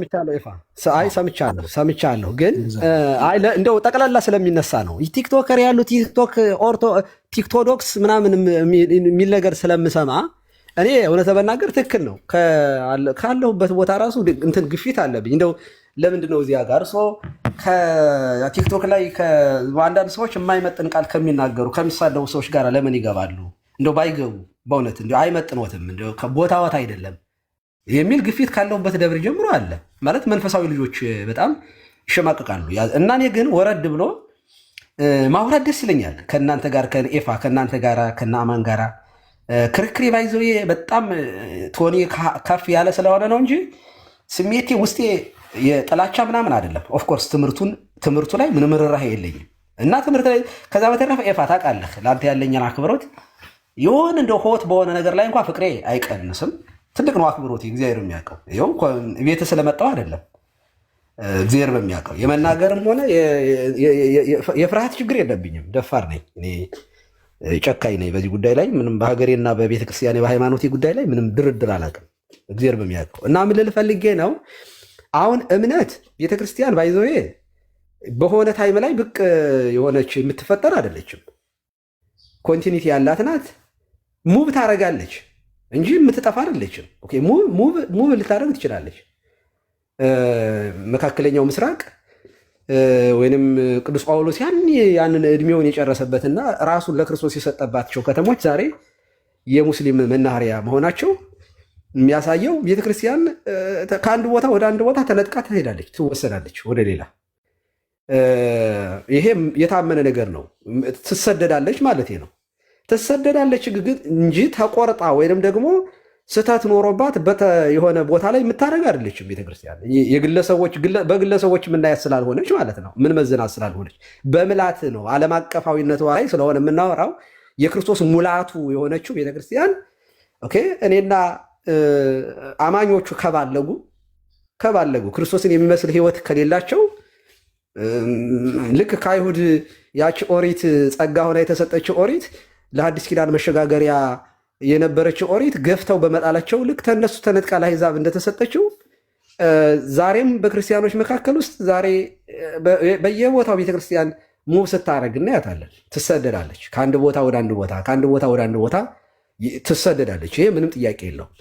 ግን የእምነት ቅርጿ ከተቀየረና እምነቷ ከተለየ እሱን ነው እኔ አሁን አዛ ስትሪት ምናምን የምንለው የእምነቱ ፋውንዴሽን መሀል ላይ ዝም ብሎ ድሮ ፎካኪ ያደረገ እንጂ የመጣ እንጂ ከመጀመሪያው ጀምሮ አፖስቶሊክ ሰክሰሽን ኖሮት ወይንም ፌዙ ምንም የኤኒ መቆራረጥ ሳይገጥመው በስደት መልክ አይደለም። አዲስ መገለጥ፣ አዲስ ሪቫይቫል፣ አዲስ የሆነ ነገር ይዛችሁ ስለመጣችሁ እሱም ነው ዲፌንድ የምናደርገው። እዚያ ላይ እንደዚህ ያለ ባህሪ የቤተክርስቲያን የላትም ነው። የዲያቆን ብርሃኑ ስብከትም የሚያሳየው ለምሳሌ እኔ 42 ዓመቴ ነው አሁን 42 ዓመቴ ስለሆነ በቤተክርስቲያን ውስጥ ዛሬ ከተጠመቀው ዛሬ ክርስትና ከተነሳው ሰው ጋር በክርስቶስ ዘንድ እኩል ነን። ምንም ጥያቄ የለው። 3 ሰዓትም የመጣው 11 ሰዓት የመጣው በክርስቶስ ዘንድ እኩል ነው ደሞዙ። ስለዚህ የእግዚአብሔር ልጅነት በመሆን ላይ ብልጫ የለም። አገልግሎታችን ልዩ ሊሆን ይችላል፣ ግን ጳጳስም ይሁን ዲያቆን ምዕመንም ይሁን በእግዚአብሔር ዘንድ ያለው ጸጋ ግን ልጅነቱ ግን እኩል ነው። እግዚአብሔር በልጆቹ ስለማያዳላ ርስቱንም ለሁሉም ስለሚያከፋፍል ማለት ነው። እና ሳጠቃልል የአሁኑን የዚህ ንግግሬን የዲያቆን ብርሃኑ አድማሴ ስብከት በጉራ አይሆንም፣ እንዲህ ነን በማለት ሳይሆን ህይወታችሁ ላይ ስራ ስሩበት። ኦኬ ክርስትናን በመተረክ ብቻውን የድህነት ጉዳይ አይደለም። ቤተክርስቲያን ውስጥ ስላለህ መርከብ ውስጥ የገባ ዘንዶ ሰው ሊሆን አይችልም። ስለዚህ ቤተክርስቲያን ውስጥ መኖሩ በራሱ ብቻውን ህይወት አይሆንም። ይሄ ባይዞ በቃ እኛ ሃይማኖት ከምግባር ጋር ነው ስብከታችንም። እምነት ከምግባር ጋር ካልሆነ ኦርቶዶክስ መሆን ብቻውን የድህነት መንገድ አይደለም። ኦርቶዶክሳዊነት መንገድ ነው፣ ግን በመንገዱ መሄድ ግን ህይወት ነው በመንገድ። ምክንያቱም ኦርቶዶክሳዊነት ስንል ክርስቶሳዊነት ማለታችን ስለሆነ ክርስቶስ መንገድ ነው፣ በመንገዱ በክርስቶስ መኖር ደግሞ ወደ ህይወት የሚያደርስ አድራሻ ነው የሚል ጥሩ ስብከት ነው። ጥሩ ሰባኪ፣ በጣም ጎበዝ ሰባኪ፣ ደግሞ በቴዎሎጂም የበሰሉ ሰባኪ ናቸው። ዲያቆን ብርሃኑ አድማሴ በአካልም እማቃቸው ሰባኪ ናቸው እና ስብከታቸው በዚህ አይነት መንገድ የመጣ ነው። ዮኒ ማኛ ግን የእናንተ ሰው ስለሆነ ጴንጤ ነው እኔ እስከማውቀው ድረስ። ስለዚህ በዚህ ሞገታ አይሻልም ወይ? ቴንኪው ይቅርታ። አይ ኧረ እኔ ቀሲስ ላይ ጥያቄ አለኝ ብዬ አንዴ እብራይት አንድ እሺ መቀጠል ካለ ብቀጥል 2 ደቂቃ ላስቸግርሽ። ሶሪ በጣም አይ ነው አየሩን በጣም እሺ ቀጥይሽ። ቅደም ይበቃ ነው ቅደም ይበቃ። ችግር የለውም። አይ እጠይቃቸዋለሁ። ችግር የለውም። አንተ ቀጥል። ችግር የለም። እጠብቃለሁ። አይ ቲንክ 2 ነገር መናገር ፈልጌ ነው። ቀሲስ ብዙ ጊዜ ሲናገሩ ስለምሰማቸው አሁን ጥሩ ዕብራዊት አይ ቲንክ ልታነሳው የፈለገችው ያው ከአይሁዳውያን ተወስዳለች እንግዲህ ስላት አይ ቲንክ ቤተ እስራኤላዊት ትመስለኛለች። እስራኤልን ልክ እንደ አይናችን ብሌን የምንወዳት ሀገር ናት። እኛ ኢትዮጵያውያን ታውቃላችሁ ለእስራኤል ያለን እንትን ወደድ አትወዷትም። እሱን እያልኩ አይደለም። ቀስድ በኩሉ ሰላም ለእርሱ ይሁን። ኖ ቆይ ግድ የለም ቆይ ግድ የለም። እንደ ኢትዮጵያ እስራኤልን እንወዳታለን። ልክ ነው። ኢትዮጵያ አብዛኛው ኢትዮጵያውያን ይወዷታል እስራኤልን አውቃለሁ። 2 ነገር ልጠይቀዎት ነው አሁን የመጣሁት። አንደኛ ጴንጤቆስጤ የሚባለው ወይም ከኦርቶዶክስ እምነት ውጭ ያለው ክርስትናውን የያዘው ሴክት ድኗል ብለው ያምናሉ ወይ? እርስዎ የዳን አለ ብለው ያስባሉ? ቅድም ምን ሲሉ ሰማሁት? በአብዛኛው እኛ እዚህ ጋር ስለምንገኝ ነው እንጂ ብዙ ነገሮች እናደርጋለን። ማህሌት ስንቆም የሚያውቁ አዋቂዎችም የተማሩም አሉን ያሉ ይናገሩ ነበር እና ድነዋል ብለው ያስባሉ? እዛስ ጋር ደግሞ ክርስትና ወይም ከኦርቶዶክስ ውጭ ያሉ የአማኞች የተማሩ አሉ ብለው ያስባሉ ወይ? በዚህ ደረጃ በዚህ ብዛት ደረጃ ዓለም ላይ ያለው ጴንጤቆስጤ ብዬ ልውሰደው እኔ ወይም ክርስቶስ ኢየሱስን ብቻ ወይ መጽሐፍ ቅዱስ ብቻ የሚያምኑ ሰዎች ድነዋል የዳኑ አሉ ብለው ያምናሉ ወይስ እንዳለ ተሸውዳል ብለው ነው የሚያምኑት? አንድ እሱ ነው። ሁለተኛው ደግሞ ልክ ነው እግዚአብሔር ከአይሁዶች በጣም ተበቱና መጽሐፉን ወስዶ ለእኛ ሰጠን የሚል ነገር ሲናገሩ ሰምቻለሁ። ትክክል አይደለም። ወስዶ አይደለም፣ ድንዛዜ ይሆን ዘንድ ግድ ነው በአይሁድ።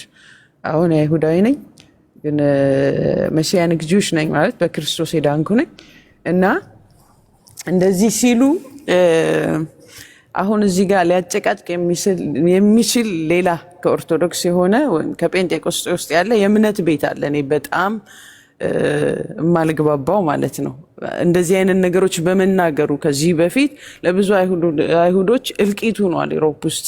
እኔ አምናቸው ባወጤ እንትናን አይደለም እያልካል የሂትለርን ምናምን ብቻ አይደለም፣ ያም የጥላቸው መጨመቅ ያወረደው ነው እና ይሄን ባይሉ ደስ ይለኛል። ከእርሶ አልጠብቅም።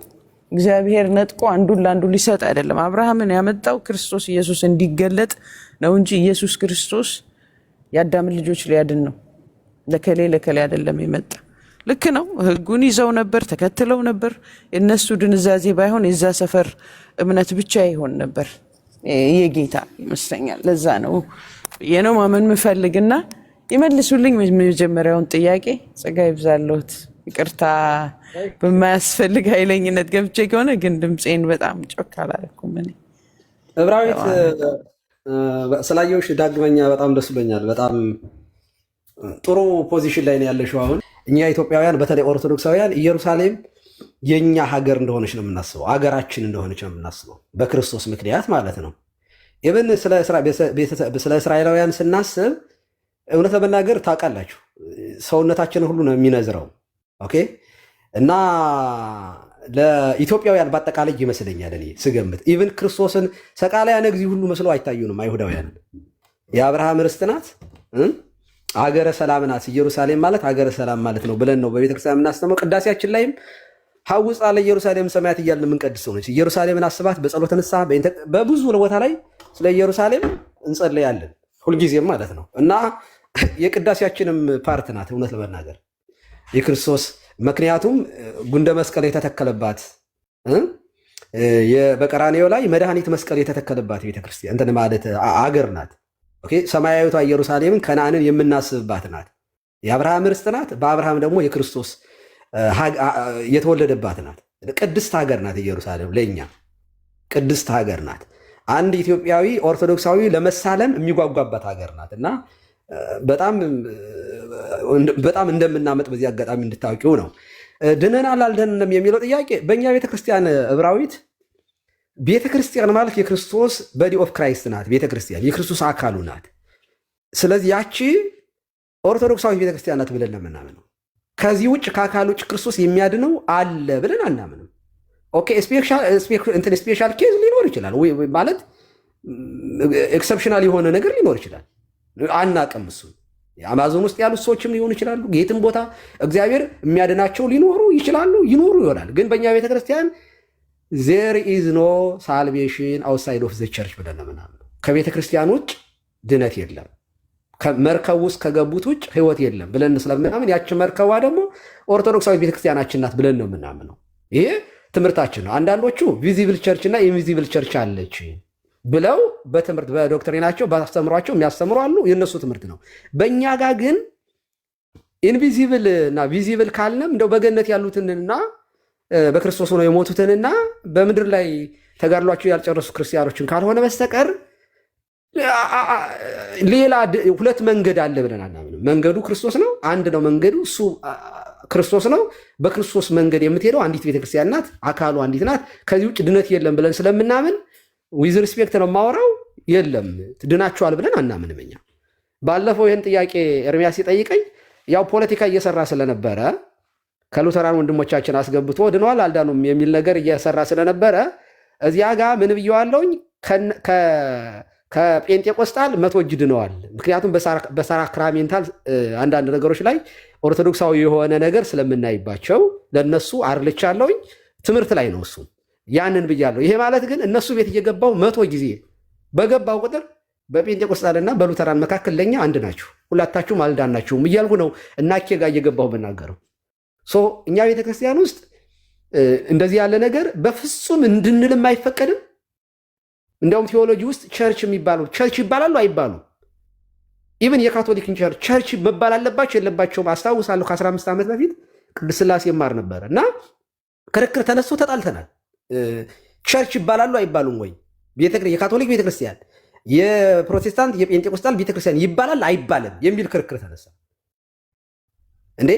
እና እኔ የሆነ ተመናገር ቤተክርስቲያንማ መባልማ ይባላሉ ማለት ቤተክርስቲያን ማለት የክርስቶስ ቤት ማለት ነው። መጠሪያውን አላቸው። መጠሪያው እስካላቸው ድረስ እንደ መጠሪያ ሊጠሩ ይችላሉ የሚል አንስቼ አንደኛው በጣም ተሟገተኝ። ቀሲስ ዳዊት ስሙን ጠራውኝ፣ ይቅርታ እንደው በጣም ስልጣን ላይ ያሉ ሰው ነበሩ እና አይ ቲንክ ቀሲስ ዲበኩሉ ዩኒቨርሳሊዝም ተሰምቶት ነው ምናምን አለኝ ማለት ነው ትምህርት ቤቱ ላይ ክላሱ ላይ እና በጣም ተናድጄ ተናገርኩት። ክላሱ ላይ በጣም ተረባብሸን ነበረ። እንግዲህ 15 ዓመት በፊት ነው የማወራቸው እኔ። ቸርች አሁን ላይ ሳስበው ቸርች መባል አለባቸው የለባቸው? እንደ ስም ሊጠሩ ይችላሉ፣ እንደ ስም ግን ትክክለኛ ቸርች ናቸው ወይ? ይድናሉ አይድኑም ከተባለ ግን ይድናሉ የሚል ትምህርት የለንም እኛ በእውነቱ። ምክንያቱም ሲመጡ እኛ ጋር እናጠምቃቸዋለን። የምናጠምቃቸው እኮ በጥምቀት ነው ድነት ያለው። ሰው አምኖ ሲጠመቅ ነው ሚድነው ብለን ስለምናምን አይደለም የምናጠምቀው። ጥምቀቱ ካቆመ የካቶሊክን ቤተክርስቲያን አናጠምቅም እንደዚህ ከተባለ የፕሮቴስታንቶችን አናጠምቅም ከተባለ ድነዋል ማለት የምችለው ያን ጊዜ ነው። እኛ ጋር ሰው አምኖ ሲጠመቅ ነው ከኃጢአቱ የሚነጻው የሚድነው። የክርስቶስ ቤተክርስቲያን አካል የሚሆነው በጥምቀት ነው ብለን ስለሆነ ምናምነው ምንም አይነት የፈለገው ሰው ቢያወራችሁ እንዳታምኑት የለም። ቀሲስዬ አጭር ጥያቄ አሁን ካሉት ልነሳና አጭር ጥያቄ ልጠይቆት። የሉተራውያን ለምሳሌ ሉተራውያንን ጥምቀት ለድነት ብለው ስለሚያምኑ ብለዋል። ሳክራመንቶች ላይ ከኛ ጋር ተመሳሳይ ስለሆኑ ብለዋል። አንዱን ልተውና የጌታ እራትን ትቼ ጥምቀት ላይ ብቻ እንዴት እንደሚረዱ ልጠይቆት። የእነሱ ጥምቀት ቫላይድ ነው ብለው ያምናሉ? አይ አላምንም። ለምን መሰለህ? ለምን የሚለውን ልንገርህ። ኦኬ ጥምቀት ያድናል ማለታቸው ትክክል ናቸው። ቅዱስ ቁርባን አማዊ ነው ማለታቸው ትክክል ናቸው። ነገር ግን ትክክል የማይሆነው የእነሱ ጥምቀት አንደኛ ክህነት የላቸው። ክህነት ከሌለ ጥምቀቱን ቅዱስ ቁርባኑ ቫሊድ አይደለም ምንም አይነት። ምክንያቱም በእኛ ቤተክርስቲያን አንድ ገበሬ አምጥቶ የሆነ ላጥምቅህ ብሎ ቢል ጥምቀቱ ጥምቀት አይሆንም። አንድ እናቴን የምታጠምቀኝ ጥምቀቷ ሻወር ከመሆን የዘለለ ነገር አይሆንም። ካህን ነው ማጥመቅ ያለበት። ኢቭን የእኛም ጥምቀት ቫላይድ ካልሆነ የእነሱም ካልሆነ ከፔንቴኮስታል የተሻለ እነሱ ድነዋል የሚባለው ለምንድን ነው? ቅድም እንደዛ ያሉት ነገር እኔ እሱ ፖለቲካ ሲሰራ ስለነበረ እየተሳደበ ሲሰራ ስለነበረ ለፖለቲካው ፖለቲካዊ መልስ ነው የሰጠሁት እንጂ አይደለም። እኔ እና አክሊል ጋር እና አኬ ጋር ገብቼ ማለት አኬ ሉተራን እና ሐና ጋር እነ ዳዊት ፊት ሁለታችሁም ለእኔ አንድ ናችሁ፣ ድናችኋል ብለን አናምንም ብዬ በጣም ብዙ ቪዲዮ ነው ያለው። ላወጣልህ እችላለሁ። አላምንም፣ እንደዚያ ብለን አናምንም። ግን ኤርሚያስ እየተሳደበ ሁለተኛ ፖለቲካ ለመስራት ስለነበረ ሉተራን እና ኦርቶዶክስ ብሎ የከፈተው ኦኬ፣ ማርቆስን ጠየቀው። ድነዋል አለ። ድነዋል አለ እሱ። ኦኬ፣ ለዚያ መልስ ከእናንተ የተሻሉ ድነዋል ያሉ ከነሱ። ያ ማለት ምንድን ነው? ከእኛ አንጻር ከሆነ አልዳኑም ነው እኮ።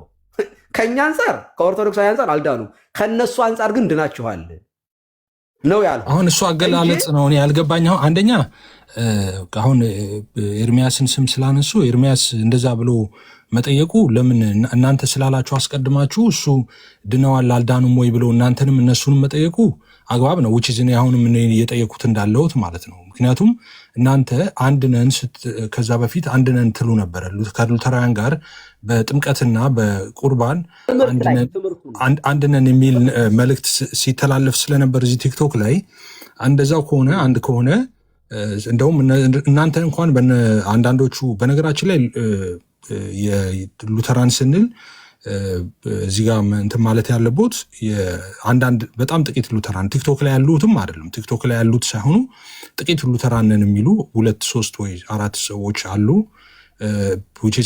ትክክል አይደለም ብለን የምናምነው አካሄዳቸው ማለት ነው እንጂ ሌሎች ሉተራን ደግሞ ጓደኞቻችን አሉ በደንብ የሉተራንን ቴዎሎጂ በደንብ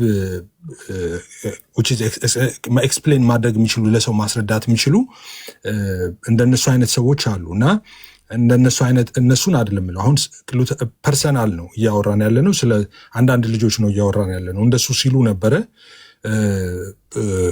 ካሉትም ውስጥ አንደኛው ዳዊት ይመስለኛል፣ ግን እሱም በኋላ ላይ አይ ቲንክ አስተካክለዋል። እሱን ፐርሰናል ነው ትክክል መሆን እንደዛ ማለት የለብኝም ያለ ይመስለኛል። ይሄ ቫላይድ አይደለም የሚለውን በተመለከተ ማለት ነው። እና እንደሱ አይነት ነገር ስለነበረ የእናንተን እነሱ ድነዋል ወይ እነዛ እናንተስ ድነዋል ብላችሁ ታስባላችሁ ወይ ብሎ መጠየቁ እኔ ፖለቲካ ነው ብዬ አላምንም። ምክንያቱም አስቀድሞ እናንተ ስትሉ የነበረው ነገር ስለነበረ ከዛ አንጻር ነው። ቀሲስዬ አሁን እኔ ራሱ የምጠይቁት ከዛ አንጻር ኖ ይፋይ እሱ ብቻ ሳይሆን ቀሲስ አሁን ቅድም ድነናል ኦርቶዶክስ ድነዋል ሌላው ግን ድነዋል ብዬ አላምንም ይላሉ አንዳንድ ኦርቶዶክሶችን። ግን እኔም ራሴ በምጠይቃቸው ጊዜ አልዳንም ነው የሚሉ፣ ገና ነን አናውቀውም መዳናችን ገና ነው ነው የሚሉ። ምን ይላሉ? ስለዚህ እርስዎ ድነዋል? በጣም ይቺ በጣም የምትገርም ቀልድ ናት። በነገራችን ላይ ኖ የምትቀልድ አይደለም። ኖ ያሉኝን እኮ ነው። ድነናል እኛ ኦርቶዶክሶች ነን ቤተክርስቲያን ነን ወይም ድነናል ብለን ምናምን ስላሉኝ ነው እኮ። በመጀመሪያ ሁላችሁም ማወቅ ያለባቸው ነገር ሁላችሁም ውስጥ ያላችሁ ጴንጤ ሉተራን ድነዋል፣ ጴንጤዎች ድነዋል አልዳኑም ወይ ብላችሁ እኛን ስትጠይቁ አጭሩ መልስ አልዳኑም መሆኑን እንድታውቁት። እኛ ሰው ይድናል ብለን የምናምነው አምኖ ሲጠመቅ ነው። በቃ ኦኬ። ስለዚህ ሉተራንን ማጥመቅ ያቆምንለት ኦኬ፣ የእነሱን ጥምቀትም ያድናል። ሌሎችንም ያለ ጥምቀት የምንቀበላቸው ከሆነ ድነዋል ማለት እዚያ ላይ ነው ድነዋል ማለት የምንችለው። ሲመጡ የምናጠምቃቸው ከሆነ ግን አልዳኑም ማለታችን ነው። በቃ ይህንን ያዙ። እንደው አንድ ሰው ድነዋል ብሎ እንኳ ቢላችሁ ታዲያ ድነዋል ካልከኝ መተው ለምንድን ነው የምታጠምቀው? ጥምቀት ለድነት ብለን የምናምን ሰዎች ነን። ለምን ታጠምቁታላችሁ የሚል ጥያቄ መጠየቅ መቻል አለባችሁ እናንተ ራሳችሁ። በእኛ ቤተክርስቲያን ምንም አይነት በቃ ማንኛውም ቢመጣ ኦኬ፣ ከኦርቶዶክሳዊ ከኦሪየንታል ቤተክርስቲያናት ውጭ ሆነው እናጠምቃለን። እኛ ምንም አይነት እንትን የለም። ኦኬ፣ ግን ማናጠምቅ ከሆነ ግን በቃ ድነዋል የሚል ሐሳብ ያለን ማለት ነው። ያን ጊዜ ወደፊት አንዳንድ ውይይቶች አሉ፣ እዚያ ላይ እንፈታለን። ኦርቶዶክሳውያን ድናችኋል ወይ? እንዲህ በጣም የሚገርም ነገር ነው እንዴ! ታዲያ እኛ ካልዳን ማን ሊድን ነው? የኢትዮጵያ ኦርቶዶክስ ቤተክርስቲያን ምዕመናን የዳኑ ናቸው። ካቶሊክስ ድናለች? ድነዋል? ቀሲስ ቆይ ወደ ሌላ ፖለቲካ ልገባ ነው። ቆይ ልንገርህ ትምህርቱን ዝም ብለህ ያዘው እና አሁን የኢትዮጵያ ኦርቶዶክስ ተዋሕዶ ቤተክርስቲያን ምዕመናን በሙሉ የዳኑ ናቸው። ድህነታቸውን ጨርሰዋል ወይ ከተባለ ኖ ተጋድሏቸው በተጋድሎ ላይ ያለንን እንጂ እኛ እኮ የክርስቶስ ቤተ መቅደስ እኮ ነን። እኛ እኮ ያልዳነ ሰው ሲጀመር እንዴት ቅዱስ ቁርባን እንኳ አይቀበልም? በእኛ ቤተክርስቲያን እኮ ጥምቀትና ምስጢረ ጥምቀትና ምስጢረ ቁርባንን በአንድ ቀን ነው በነገራችን ላይ በእኛ ቤተክርስቲያን የሚፈጸሙት። ሰው ይጠመቅና ወዲያው ቅዱስ ቁርባን ነው የሚሄደው። ከቅዳሴው በፊት ክርስትና ይነሳል። ሕፃን ልጅ ክርስትና ይነሳል ማለት ይጠመቃል። ከቅዳሴ በፊት ካህናቱ ይሄዱና ያጠምቁትና በዚያው እናቲቱም ይዛው ሕፃኑን ወደ ቤተክርስቲያን ነው የምትገባው። አዲስ ክርስቲያን ትልቅ ሰው ከሆነም በቀጥታ ምንም ሳይቀምስ ምንም ሳይል እንደተጠመቀ ወደ ቤተክርስቲያን ይገባና በዚያኑ ቀን ሕፃን ልጅ ከሆነ ስጋውን በደሙ በእጁ በጣቱ እየነከረ ያቀብለዋል ካህኑ። ሕፃንም ቢሆን ማለት ነው። ሕፃንም ሁለቱንም ያቀብለዋል። ትልልቅ ሰው ከሆነ ደግሞ ስጋውንም ደሙንም ይቀበላል ማለት ለሕፃንም ለእንትንም አንድ ነው። ስለዚህ ያን ቀን ይህንን ቀን የተቀበለ ሰውነቱ ድኗል፣ ክርስቶሳዊ ሆኗል የአንድ ሰው። ስለዚህ ኦርቶዶክስ የሆነ ሁሉ የዳነ ነው ማለት ከምንድን ነው? ካለማመን፣ ክርስቶሳዊ ካለመሆን። ክርስቶሳዊ አለመሆን ኃጢአት ነው። ዮሐንስ ወንጌል ምዕራፍ 16 መንፈስ ቅዱስ ስለ ኃጢአት ይወቅሳል፣ ስለ ኃጢአት፣ ስለ ጽድቅ፣ ስለ ፍርድ ይወቅሳል። ስለ ኃጢአት በእኔ ስለማያምኑ ነው ብሏል ጌታ። ስለዚህ መንፈስ ቅዱስ ይወቅሳል ስለ ኃጢአት። ሲወቅስ እሺ ብሎ የተጠመቀ ሰው ይድናል። ስለ ኃጢአት ካለማመን ኃጢአት ወይንም ደግሞ ክርስቶስን ካለመልበስ ባዶ ከሆነ ህይወት ድኖ ክርስቶሳዊ ይሆናል። ስለዚህ ኦርቶዶክሳውያን ድነዋል ወይ? ምንም ጥያቄ የለውም። ድህነታቸውን ጨርሰዋል ፈጽመዋል ወይ ከተባል ኖ ገና ነን፣ በተጋድሎ ላይ ያለነው። በእኛ ቤተክርስቲያን ተጋድሎውን የፈጸምን ብቻ ቅዱስ ብላ ትሰይማለች ቤተክርስቲያን ሰማዕት የምትለው። ተጋድሎውን ያልጨረሰውን ሰው ግን ምንም አይነት ምስክርነት አትሰጥም። ማለት የዳነ ነው ግን ከተጋድሎውን ካልጨረሰ በፍርድ ይጠበቃል ብለን ስለምናምን ሊጠየቅ ይችላል። ጴንጤ ሊሆን ይችላል፣ ሙስሊም ሊሆን ይችላል። እሱ አሁን እርስዎ እንዳሉት እርስዎ እንደዛ ነው፣ እንደ አንድ ኦርቶዶክስ ካህን እንደሱ ነው ሊያስረዱ የሚችሉት። እኔ ተጠይቆም ከሆነ አላውቅም። ኦርቶዶክሶች ድነዋል ብለው እርስዎን የሚጠይቅ ሰው ካለ ያው እርስዎ እንደዚህ ነው ሊያብራሩ የሚችሉት። ግን እኔ አሁን ቅድም ስላነሱት ቫሊዴሽን ስላነሱ በተለይ አፖስቶሊክ ሰክሴሽን አሁን ለምሳሌ ጥያቄ ላነሳሎታለሁ። እርስዎን ከፈለጉ ይመልሱት፣ ካልፈለጉ አይመልሱት። አክቹዋሊ የምጠይቀው ጥያቄ አሁን መልስ ያለው ጥያቄ አይደለም። አፖስቶሊክ ሰክሴሽንን በተመለከተ እናንተ ክሌም ታደርጋላችሁ። ቅድምም ሲያደርጉ ነበር እርስዎ ማለት ነው። እውነተኛዋን አንዲቷን ቤተክርስቲያን እኛንን ዊችስ ትሬስ አድርገው ያቺ ቤተክርስቲያን እኛንን ብለው ወደኋላ ትሬስ አድርገው ሄደዋል ማለት ነው ሐዋርያቶቹ ጋር። ዋራባውት ካቶሊክና እናንተ እኮ ኦርቶዶክሳውያን አንድ ነበራችሁ አይደለም? ከመለያየታችሁ በፊት አንድ ነበረ። ኦኬ ኢስተርንና የሮም ካቶሊክ ከመለያየታቸው በፊት አንድ ቤተክርስቲያን ነው የነበረችው። ስለዚህ አሁን አፖስቶሊክ ሰክሴሽንን ወይም ደግሞ የሐዋርያዊ ቅብብሎሽን ከሁለታችሁ ማን ነው? እነሱም ከኛ ወጡ ይላሉ፣ እናንተም ከኛ ወጣችሁ ትላላችሁ። ግን ሶርሳችሁ ወደኋላ ሲካሄድ አንድ ሶርስ ነው ያላችሁ ሁለታችሁ። ለምሳሌ አንድ አባት እንጥራ ብንል አባት ራሱ ተመሳሳይ። አሁን አትናቴዎስ ሰሞኑ ሲነሳ የነበረ ኦርቶዶክስ ነው ተብሎ አንድ ልጅ ሲቀልድ ነበር አትናቴዎስን። ኦኬ ኦርቶዶክሳውያን ክሌም ታደርጋላችሁ አባት ብላችሁ፣ ካቶሊኮችም እንደውም ቸርች የቤተክርስቲያን ዶክተር ብለው ነው የሚጠሩት ክሌም ያደርጋሉ እነሱ። ለምን? የሞተውም ከዛ ከክፍፍሉ በፊት ስለነበር ማለት ነው። አሁን ከካቶሊክና ከእናንተ አፖስቶሊክ ሰክሴሽንን የተከተለው ማን ነው? እውነተኛው ቤተክርስቲያን ማን ነው ከሁለታችሁ? አሁን እንደዚህ ያሉት ነገሮች ላይ ሰክሰሽን በተመለከተ ያው እንደሚታወቅ ታሪኩ እንደሚታወቀው በእነሱም በኩል ጳጳሳት ነበሩ፣ በእኛም በኩል ጳጳሳት ነበሩ። የሁለቱ ጳጳሳት አለመግባባት ነው ቤተክርስቲያንን ኬልቄዶን ጉባኤ ላይ እንድትለያይ ያደረጋት ማለት ነው። ኦኬ ስለዚህ ሰክሰሽኑ የሚባለው ነገር እነሱም ጋር አለ፣ እኛም ጋር አለ። ምንም ጥያቄ የለውም። ይሄ ሂስቶሪካል የሆነ ነገር ነው የምናወራው። ኦኬ ምክንያቱም ቅብብሎሽ አላቸው። በእነሱም በኩል ጳጳሳት ሆነው የቀጠሉ አሉ፣ በእኛም በኩል ጳጳሳት ዛት ሷ እያወራን ያለ ነው። አሁን ግን ውይይት ላይ የሆነው እኮ ለምሳሌ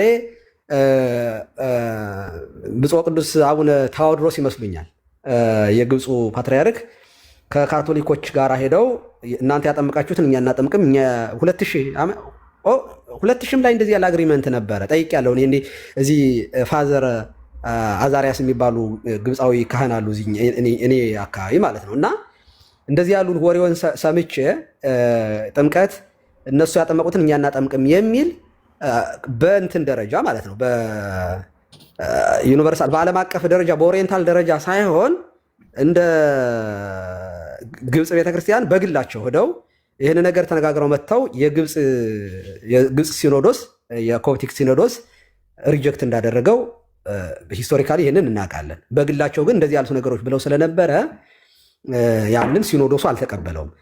በጥምቀት አንድ መሆን የምንችለው ዩኒቨርሳል የሆነ አግሪመንት ስለሚያስፈልግ እንደ ኦሪየንታል ስለሆነ መወሰን የምንችለው ጥምቀት ደግሞ ዶግማ ስለሆነ ይሄ እዚህ ጉዳይ ላይ ወደፊት አንድ መሆን የምንችለው በጋራ ነው፣ በግል አንወስንም።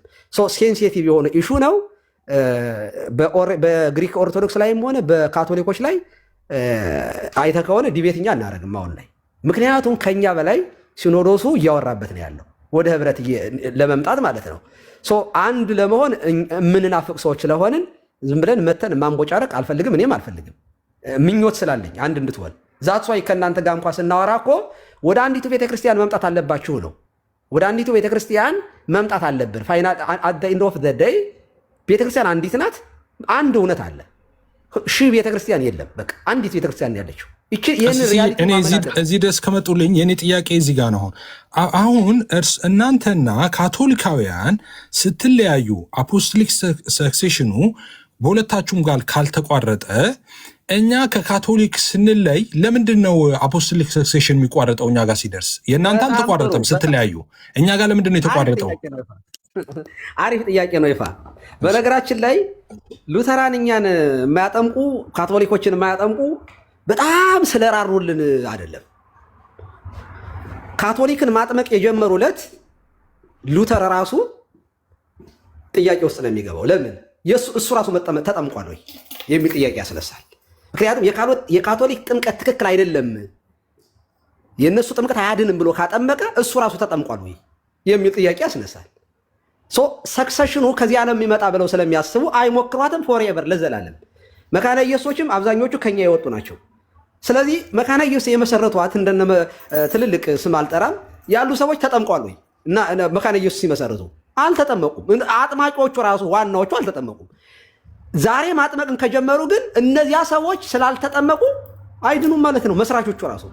ስለዚህ ሰክሰሽን አለ ብለው ያምናሉ። ነገር ግን እኛ የማንቀበለው ያንን ካቶሊክም የማትቀበላቸው በውግዘት የሉተርን ምንኩስና ኦልሬዲ የፈረሰ ክህነቱም ሆነ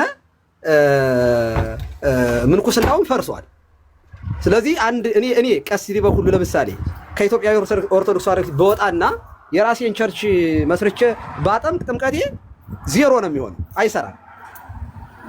ኦኬ ያ ሲኖዶስ መመሪያ ካስተላለፈኝ በኋላ አንድ ካህን ኦርቶዶክስም ሆኖ እኮ ባይዘው ክህነቱ የተሻረ አለ። ኦርቶዶክስም ሆኖ ሌላ ሚስት ሁለተኛ ሚስት አግብቶ ሊሆን ይችላል፣ በዝሙት ወድቆ ሊሆን ይችላል። ብቻ ቀኖናው ከክህነቱ እንዲሻር የሚያደርጉ ነገሮች። ስለዚህ ካቶሊክና ኦርቶዶክስ ሲለያዩ ያለ ውግዘት ነበር የተለያዩት እያሉ ነው። ኢስተርንና እንደገና ደግሞ በኬልቄዶኑ ማለት ነው የእናንተው እና የነ ኢስተርን ኦርቶዶክስ ስትለያዩም ያለ ውግዘት ነበር እያሉ ነው። ኦሪየንታሉና ኢስተርኑ እንደገና ወደኋላ ደግሞ ካቶሊክ ከኢስተርን ጋር እኮ እኛ እኮ ኢስተርኖች ጋር እኮ አይደለም መጀመሪያ ኢስተርኖች ካቶሊክ ጋር ጀመርነው ጋር እንጨርስ። ካቶሊክ ጋር ያለ ውግዘት ነበር የተለያያችሁ። ካቶሊኮች ጋር ለመለያየት መጣው ካቶሊኮቹ ጋር እንሂድ። ከካቶሊክ ጋር ስትለያዩ ያለ ውግዘት ነበር የተለያያችሁት? አዎ ስለ ጀመርነው ከካቶሊኮቹ ጋር ስትለያዩ ያለ ውግዘት ነበር የተለያያችሁት? ውግዘት ስላለ እንደ አብረን የማናገለግለው እኮ ካዲያ እነሱ ጋር ውግዘት ካለና አፖስቶሊክ ሰክሴሽን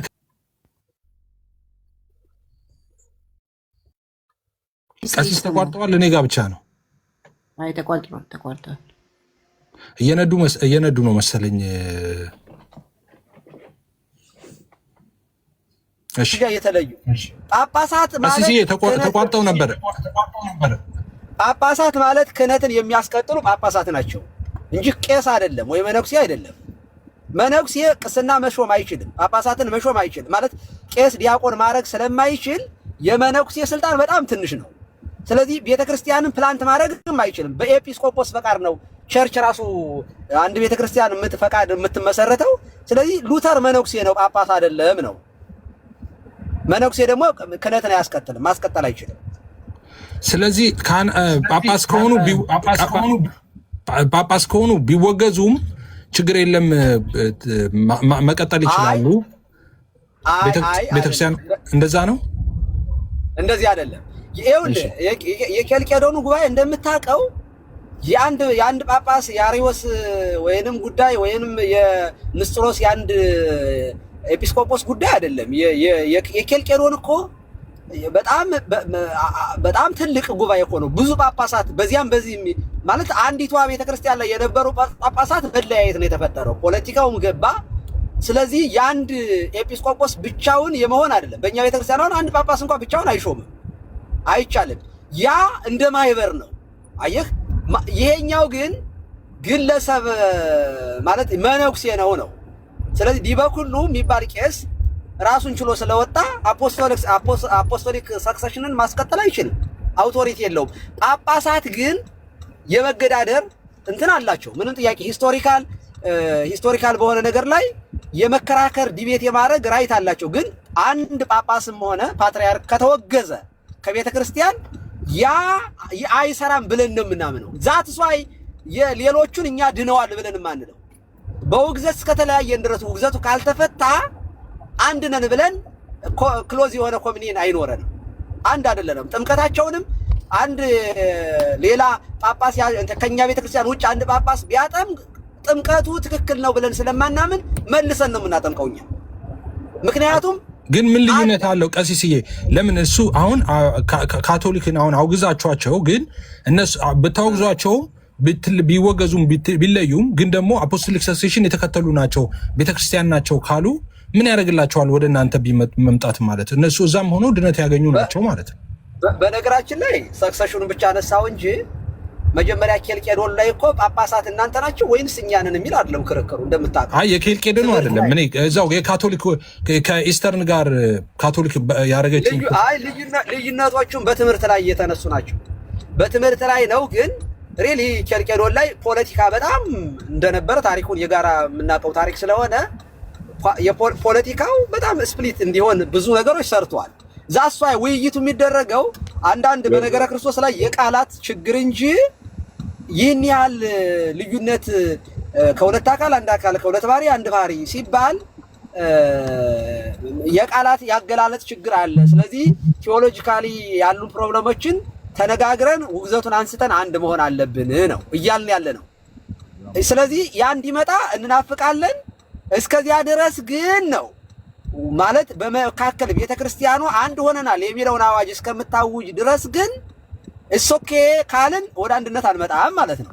ኢሶኬ በነገራችን ላይ ማለት ግን ቤተክርስቲያኗን የበለጠ ዝም ብሎ መቋሚያ የሌለው ክፍፍል ውስጥ እንድትገባ ያደርጋል። ስለዚህ ውግዘት ዋና ዓላማው አንደኛው ቤተክርስቲያኗን መጠበቅ ነው፣ አንዲቷን ቤተክርስቲያን መጠበቅ ስለሆነ ነው። እናመሰግናለን ቀሲስ፣ እናመሰግናለን። አሁን ወደ ጨዋታው እንገባለን ማለት ነው። አሁን ፖለቲካ ኤፍሬም ጨረስ? ኤፍሬም ጨረስ። ወደ በኋላ መልሳለሁ ቀሲስ፣ ወንድሞቼ ደግሞ ይቀጥሉ። እሺ፣ እስካሁን ፖለቲካ ሰምተናል። አሁን ፖለቲካ እንደማይሰራ በግልጽ የምናይበት ሰዓት ደርሷል። ቀሲስ ዲበኩሉ እስካሁን ፖለቲካ ሲያወሩ ነበረ። ፖለቲካ እያወሩ እንዳልነበረ ደግሞ አሁን የምናይበት ሰዓት ነው ማለት ነው። እናመሰግናለን። እሺ ቀሲስ፣ በጥያቄና መልስ ነው የምናደርገው። ቀሲስዬ የሆነ ረጅም ርቀት አንሄድም። ይሄ አራውንድ ደቡሽ ምናምን አይነት ነገር አንጫወትም። ቀሲስ አራውንድ ደቡሽ አንጫወትም። ማስረጃ ብቻ ነው የምጠይቀው። እኔን ይጠይቁኝ። ኦኬ፣ እኔን አማን አዘ ሪፎርምድ አንተ እንደዚህ ነህ ምናምን ይጠይቁኝ። እኔ መልስ እሰጣለሁ። ኦኬ፣ አሁን ግን እርሶን የምጠይቀው አዘ ኦሪየንታል ኦርቶዶክስ ስለሆነ ማስረጃና ማስረጃ ብቻ ነው የምጠይቀው። ኦኬ፣ የመጀመሪያው ጥያቄ አሁን መጨረሻ ላይ ካወሩት ነው የምጀምረው። ኦኬ፣ መጨረሻ ላይ ካወሩት የኢትዮጵያ ኦርቶዶክስ ተዋሕዶ ቤተክርስቲያን በኢስተርን ኦርቶዶክስ እና በኦሪየንታል ኦርቶዶክስ መካከል ያለው ልዩነት የቃላት ልዩነት ነው ያለችበትን ማስረጃ ያውጡልኝ። አለቀ። ይቀጥሉ። ሌላ ነገር የሚያወሩ ከሆነ ማለ ይገባሉ። አይ እኔ ሲጀመር አንዳንድ ውይይቶቻችን ላይ በጣም ሆት ስትሆኑ ከጎረምሳ ጋር ሳወራ እኔም አብሬ ጎረምሳነት ይሰማኝና ክህነቱንም ይቀጥሉና መልሱን ብቻ ይንገሩኝ። የቱ ጋ ነው የኢትዮጵያ ኦርቶዶክስ ተዋሕዶ ቤተክርስቲያን ከምስራቃውያን ኦርቶዶክስ ጋር ያለን ልዩነት? ኮሜንቱን ክፈቱ፣ ምዕመናን ይሳተፉበት።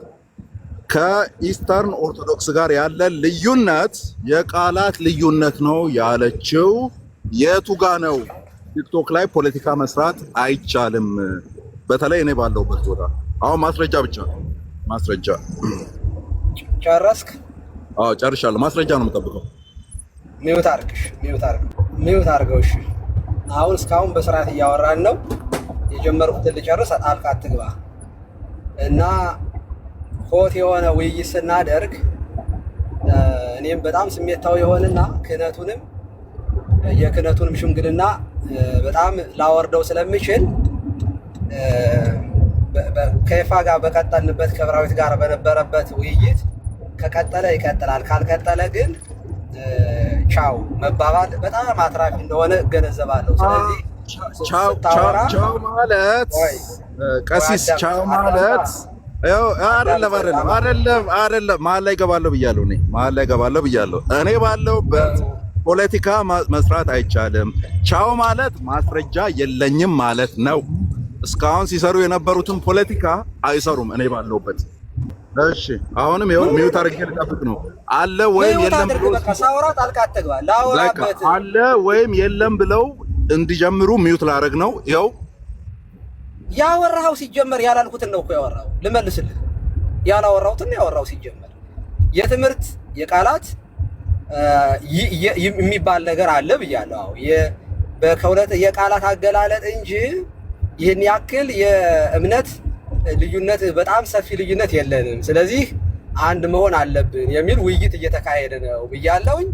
እሱ ብቻ ሳይሆን አልኩ ይቀጠልኩና በነገረ ክርስቶስ ላይ ውግዘት ብቻ ሳይሆን የለያየን የጵጵስና ጉዳይ ሳይሆን በትምህርት ላይም ጭምር ስለሆነ አንዳንድ ግድፈቶች ከሁለት አካል አንድ አካል ከሁለት ባህሪ አንድ ባህሪ ሲባል እንዴት ነው መባል ያለበት የሚል ስለሆነ ውይይት ላይ ነን ነው። ውይይቱ ደግሞ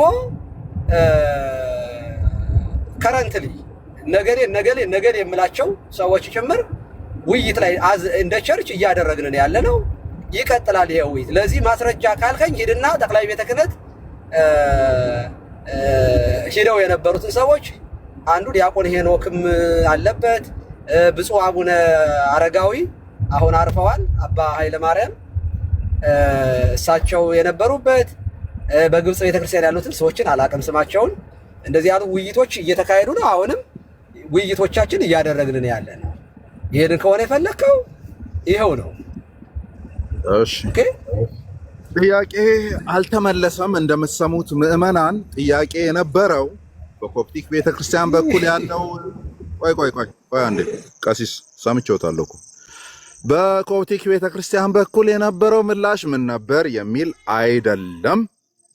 ኦኬ በአርሜን ቤተክርስቲያን በኩል የነበረው ምላሽ ምን ነበር የሚል አይደለም። በኤርትራ ቤተክርስቲያን በኩል የነበረው ጥያቄ ምን ነበር የሚል አይደለም።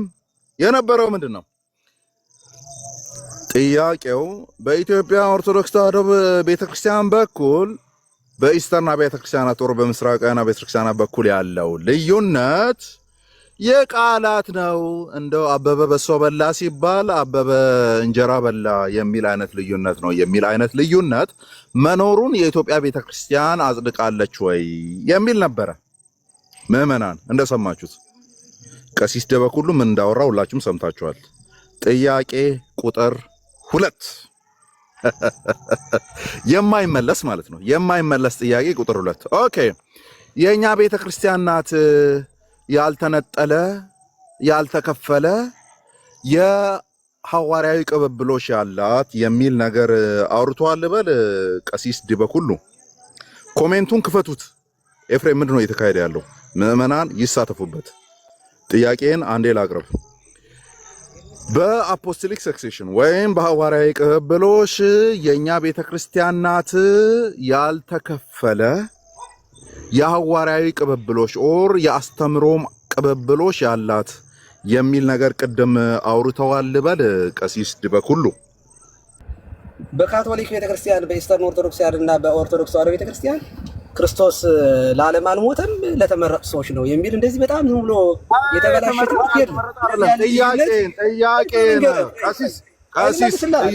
ጥያቄ ምን ነበር? እየመለስኩልህ ነው።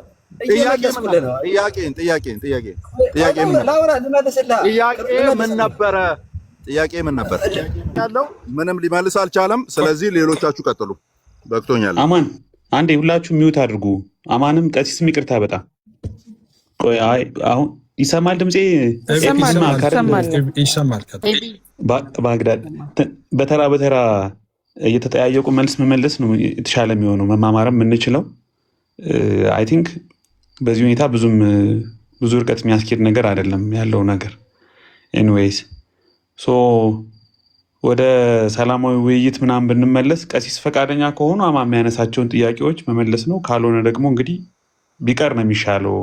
አሁን ትንሽ ቴይለርድ እንዲሆን ቀሲስ የሚናገሩት አማን ባነሳው ጥያቄ ላይ ከሆነ ሁላችንም ጥያቄውንም እንድንሰማው አንዴ አማን ጥያቄውን ይድገመውና በቀጥታ በዛ ከሱ ጋር ይኸውልህ ቶኑ ጤነኛ አይደለም። ኤቢ ይኸውልህ ንግግራችን እኮ ሰላማዊ ረጋ ያለ በቃ እንደዛ። አማን እኮ ተቆጥቶ እኮ ነው የመጣው እኮ ተናዶ ነው የመጣው። ምንም በዚህ አይነት ቶን ማውራት ለእኛ ጥቅም የለውም ነው። ምንም ተናድጄ አልመጣሁም።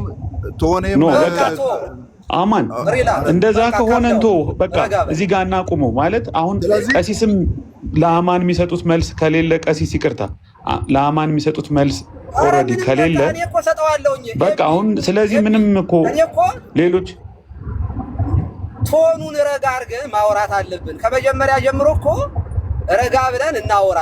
ስናወራ እኔ እኮ ሲጀመር እየተጠየቅኩ ነው ያለው። አንደኛ ቤቱ የእናንተ ነው፣ ሁለተኛ እየተጠየቅኩ ነው። ይህንን እያደረግኩ ባለበት ቶናችሁ የአማን ቶን ጥሩ አይደለም። የብስጭት፣ የንዴት፣ የቁጣ ነው። ይሄ ደግሞ ጥሩ አይደለም ነው እያልኩ ያለው። አየሽ እንጂ እሺ በቃ ከሆነ በቃ ይቀርብን እንዴ። ለምን ገብቶኛል። እኔ አሁን ገብቶኛል። አማን ኖ ቀሲስ አሁን አማን ተረጋግቼ ያው ድምፄ አንዳንዴ እንትን ይላል ብሎ ተናግሯል። ያውቁታል እንግዲህ ከእርሶ ጋር እኮ እንደ አባትና ልጅ ስታወሩ ነው የኖራችሁ። አዲስ ነገር አይደለም፣ ምንም ውስብስብ ነገር አይደለም። በተረጋጋ ሁኔታ መማማር የምንችልበት ጥያቄ አማንም አንስቶ እርስዎ የሚመልሱበት እድል ካለ ዋን ሞር ታይም በቃ እርስዎም ነገሩን ቀለል አድርገው ይዩትና እንቀጥል። እንደዛ ካልሆነ እንተውና የኔን ጥያቄ አንተ አቅርብለት። እኔ በቃ ሙቅብዬን የመጣሁት እኔ በውልና ማስረጃ አማን በውልና ማስረጃ ካልወከልከኝ አላቀርብም።